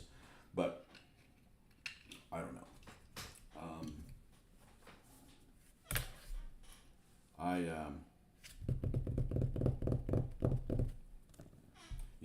We all have different things that make us tick, and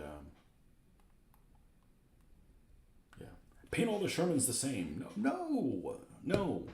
I have some Soviet vehicles that have slogans. I have one of them that was donated by the people of I forget something, communist Moldova or something like that. And if you go and you find out the information of that particular unit, that was an entire tank brigade that supposedly had the same writing on every vehicle. I'm not doing that. That's like a waste of my time. So I've got one of these and one of these and one of these. And, they may not have served all together, but it gives you a little bit of variety. Otherwise, like, I don't want to, be tortured, painting 20 of the same friggin' vehicles. Do you get the problem of backpacks at cons in the States? Uh-oh, I don't know what this is. That is a pet peeve of mine at shows I attend. Nothing worse than a backpack in the face at the flea market. I carry mine. Oh, you mean people that are going through a really crowded space and they're carrying a backpack and bumping into everything? Yeah, I don't know that I have a problem with that. I think it's more of a problem that people that walk and they don't walk the way they drive. So in other words, if you're walking somewhere like at a mall, a shopping center, whatever, it's natural for those of us that drive on the correct side of the street, Jeffrey. The one thing I will never forget, walk on that side. Don't do this. Don't stop and hold in the middle. I haven't had that much of a problem with flea markets. Most places, flea markets here in the States rarely have anything I'm interested in because they don't do this scale. This is an old school scale. Well, I'm sorry, that's what I started with. This is and if I did it again, I'd go right back to this scale. 15 mil wasn't really an option. There wasn't really any World War II 15 millimeter when I was starting off doing this stuff, and I love this scale. But so I rarely find stuff at a flea market. I don't want to find something painted. It's worth less to me. I got to fix it. Um, are backpacks not a problem in the UK? I don't know.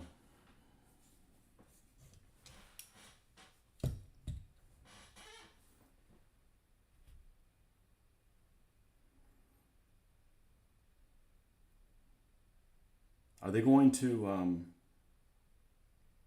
I never watched any of his. I never watched any of the Historicon videos last year because I didn't go last year, and I was actually okay with it. Should have gone back and watched that. I don't like most gamers. Sorry, some people are weird. Um,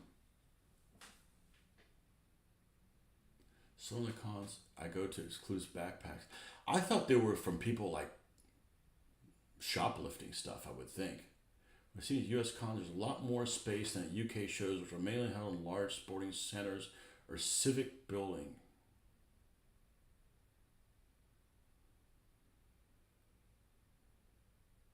Yeah, you guys have a lot of those trade shows, which, to be honest with you, I really like that, but I don't need to buy anything. I got plenty of stuff to work on. Yeah, I don't know that that's a problem. Um, the biggest problem we have here at shows is, well, one guy did a video, but he was offended by one of the vendors, and look, the vendor had he had some controversial stuff, and he had things that tended to swing in a right wing way, but he didn't have a "I want to join the Hitler Jugend" shirt. But this guy was just being a real. I can't say it any other way other than being a big pussy about it. But if this guy had had a bunch of communist paraphernalia and shit like that, he probably wouldn't have had a problem with it. So people just need to grow some thicker skin. And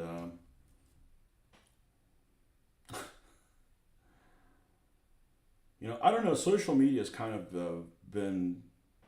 It's the best thing for this hobby, but it's probably a terrible thing for society because you get all these people that just get in this echo chamber where they just can't deal with people that have a different opinion than them, and that and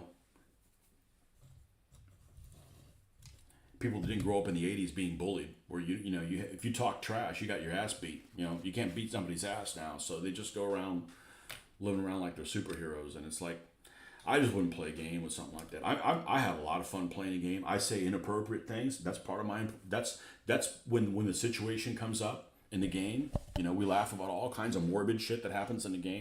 That's just part of gaming to me, and it will always be a part of gaming with me. I'm not changing. I'm taking it to the grave. And I have no interest in playing with people that are sissies. Sorry.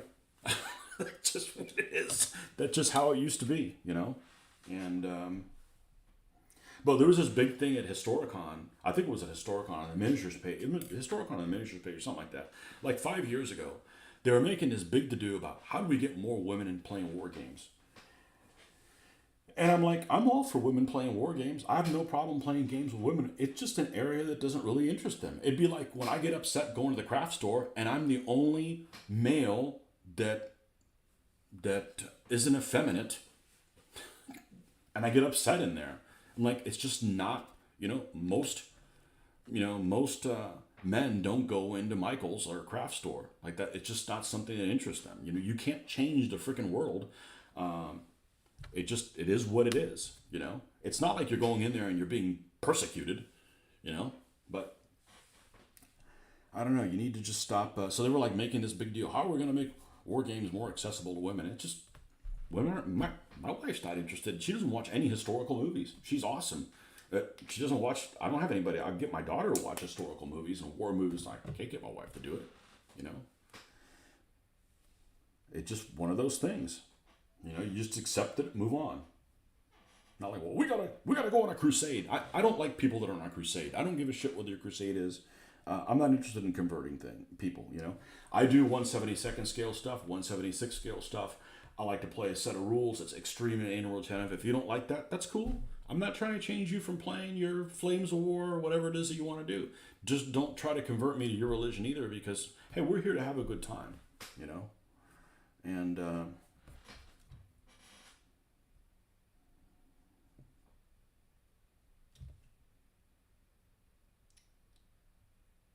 There's too many people on a crusade. And it doesn't matter what the crusade is. It's just, yeah, I'm not interested in that.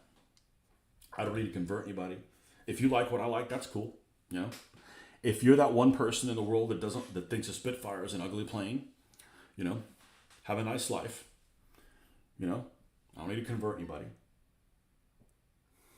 I came across that recently. Somebody that actually did not like the Spitfire. Like, what's wrong? Even people that got shot down by the Spitfire like the Spitfire.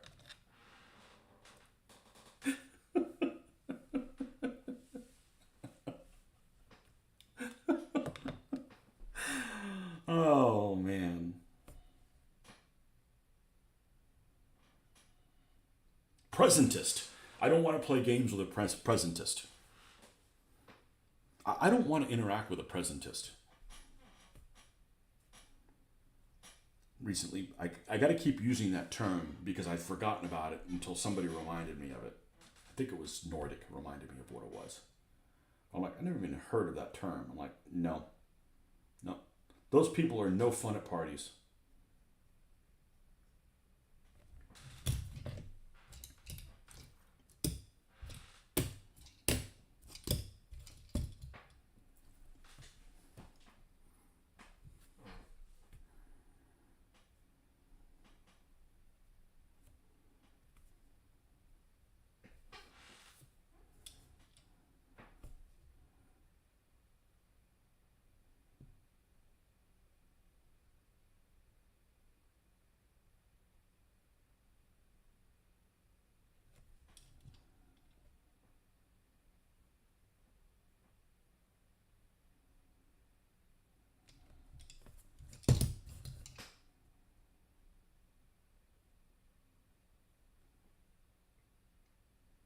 But I had not heard the backpack thing. I figured it was for shoplifting. I didn't think it was like knocking people down.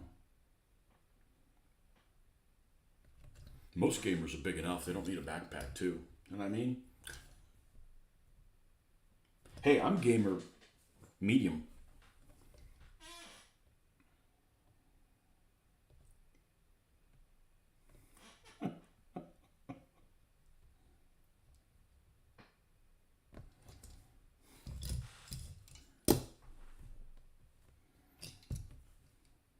Just giving a little more once over on this thing.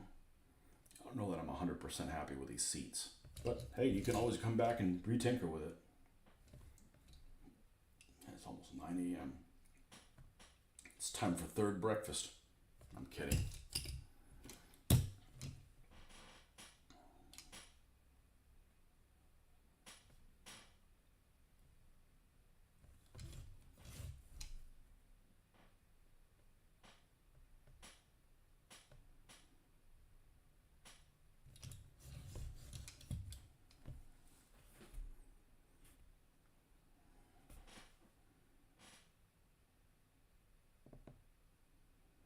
Our conventions here, our country's just too big. There's just too much distance between the countries, and you know, people will whine and complain if they got to drive. Oh my God, I had to go 4 hours to the convention. Well, don't go to every convention. You know, we'd drive 14 and we wouldn't complain about it. It just is what it is. It could be worse. You know, it could be next door and we'd have to live up there. I'd rather live down here.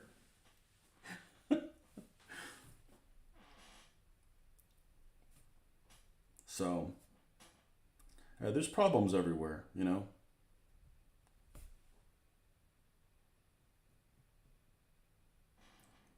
our big problem at our local convention, I mean the one that's an hour and a half away in Orlando, is that they have to strike a deal with a place where there's enough space to play, and part of their deal is that to keep the cost down, they guarantee a certain number of room nights.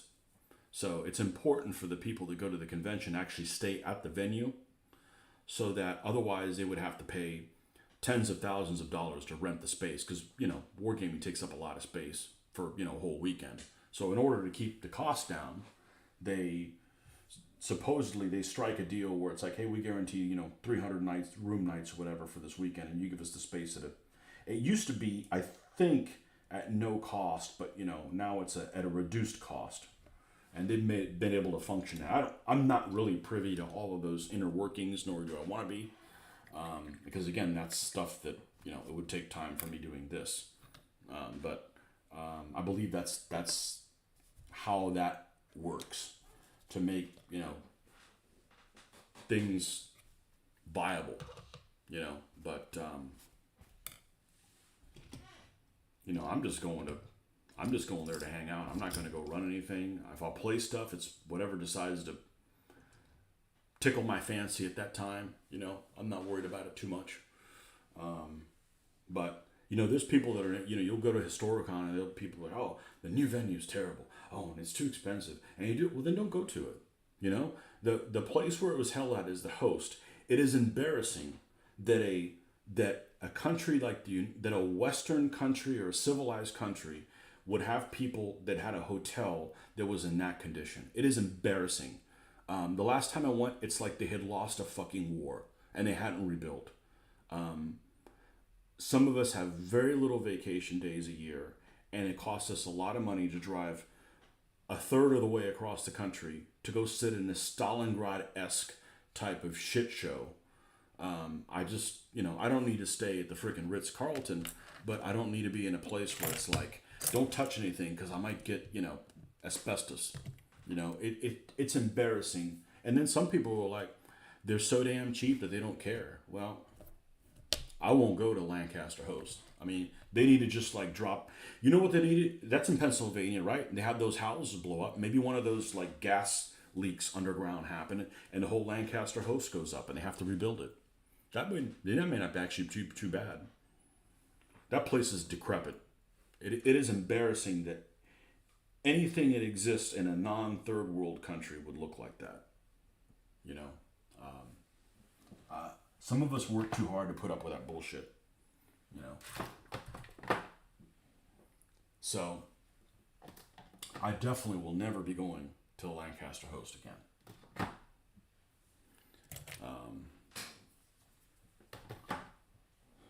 But some people feel the need to game all the time. I could game every week and don't.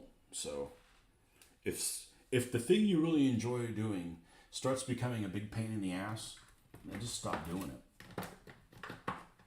So, okay, so this is where we're at. We're going to stop here for the day. We'll be back on tomorrow morning.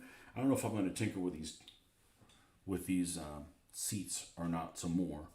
But other than that, and I got to do some brainstorming on some nicknames.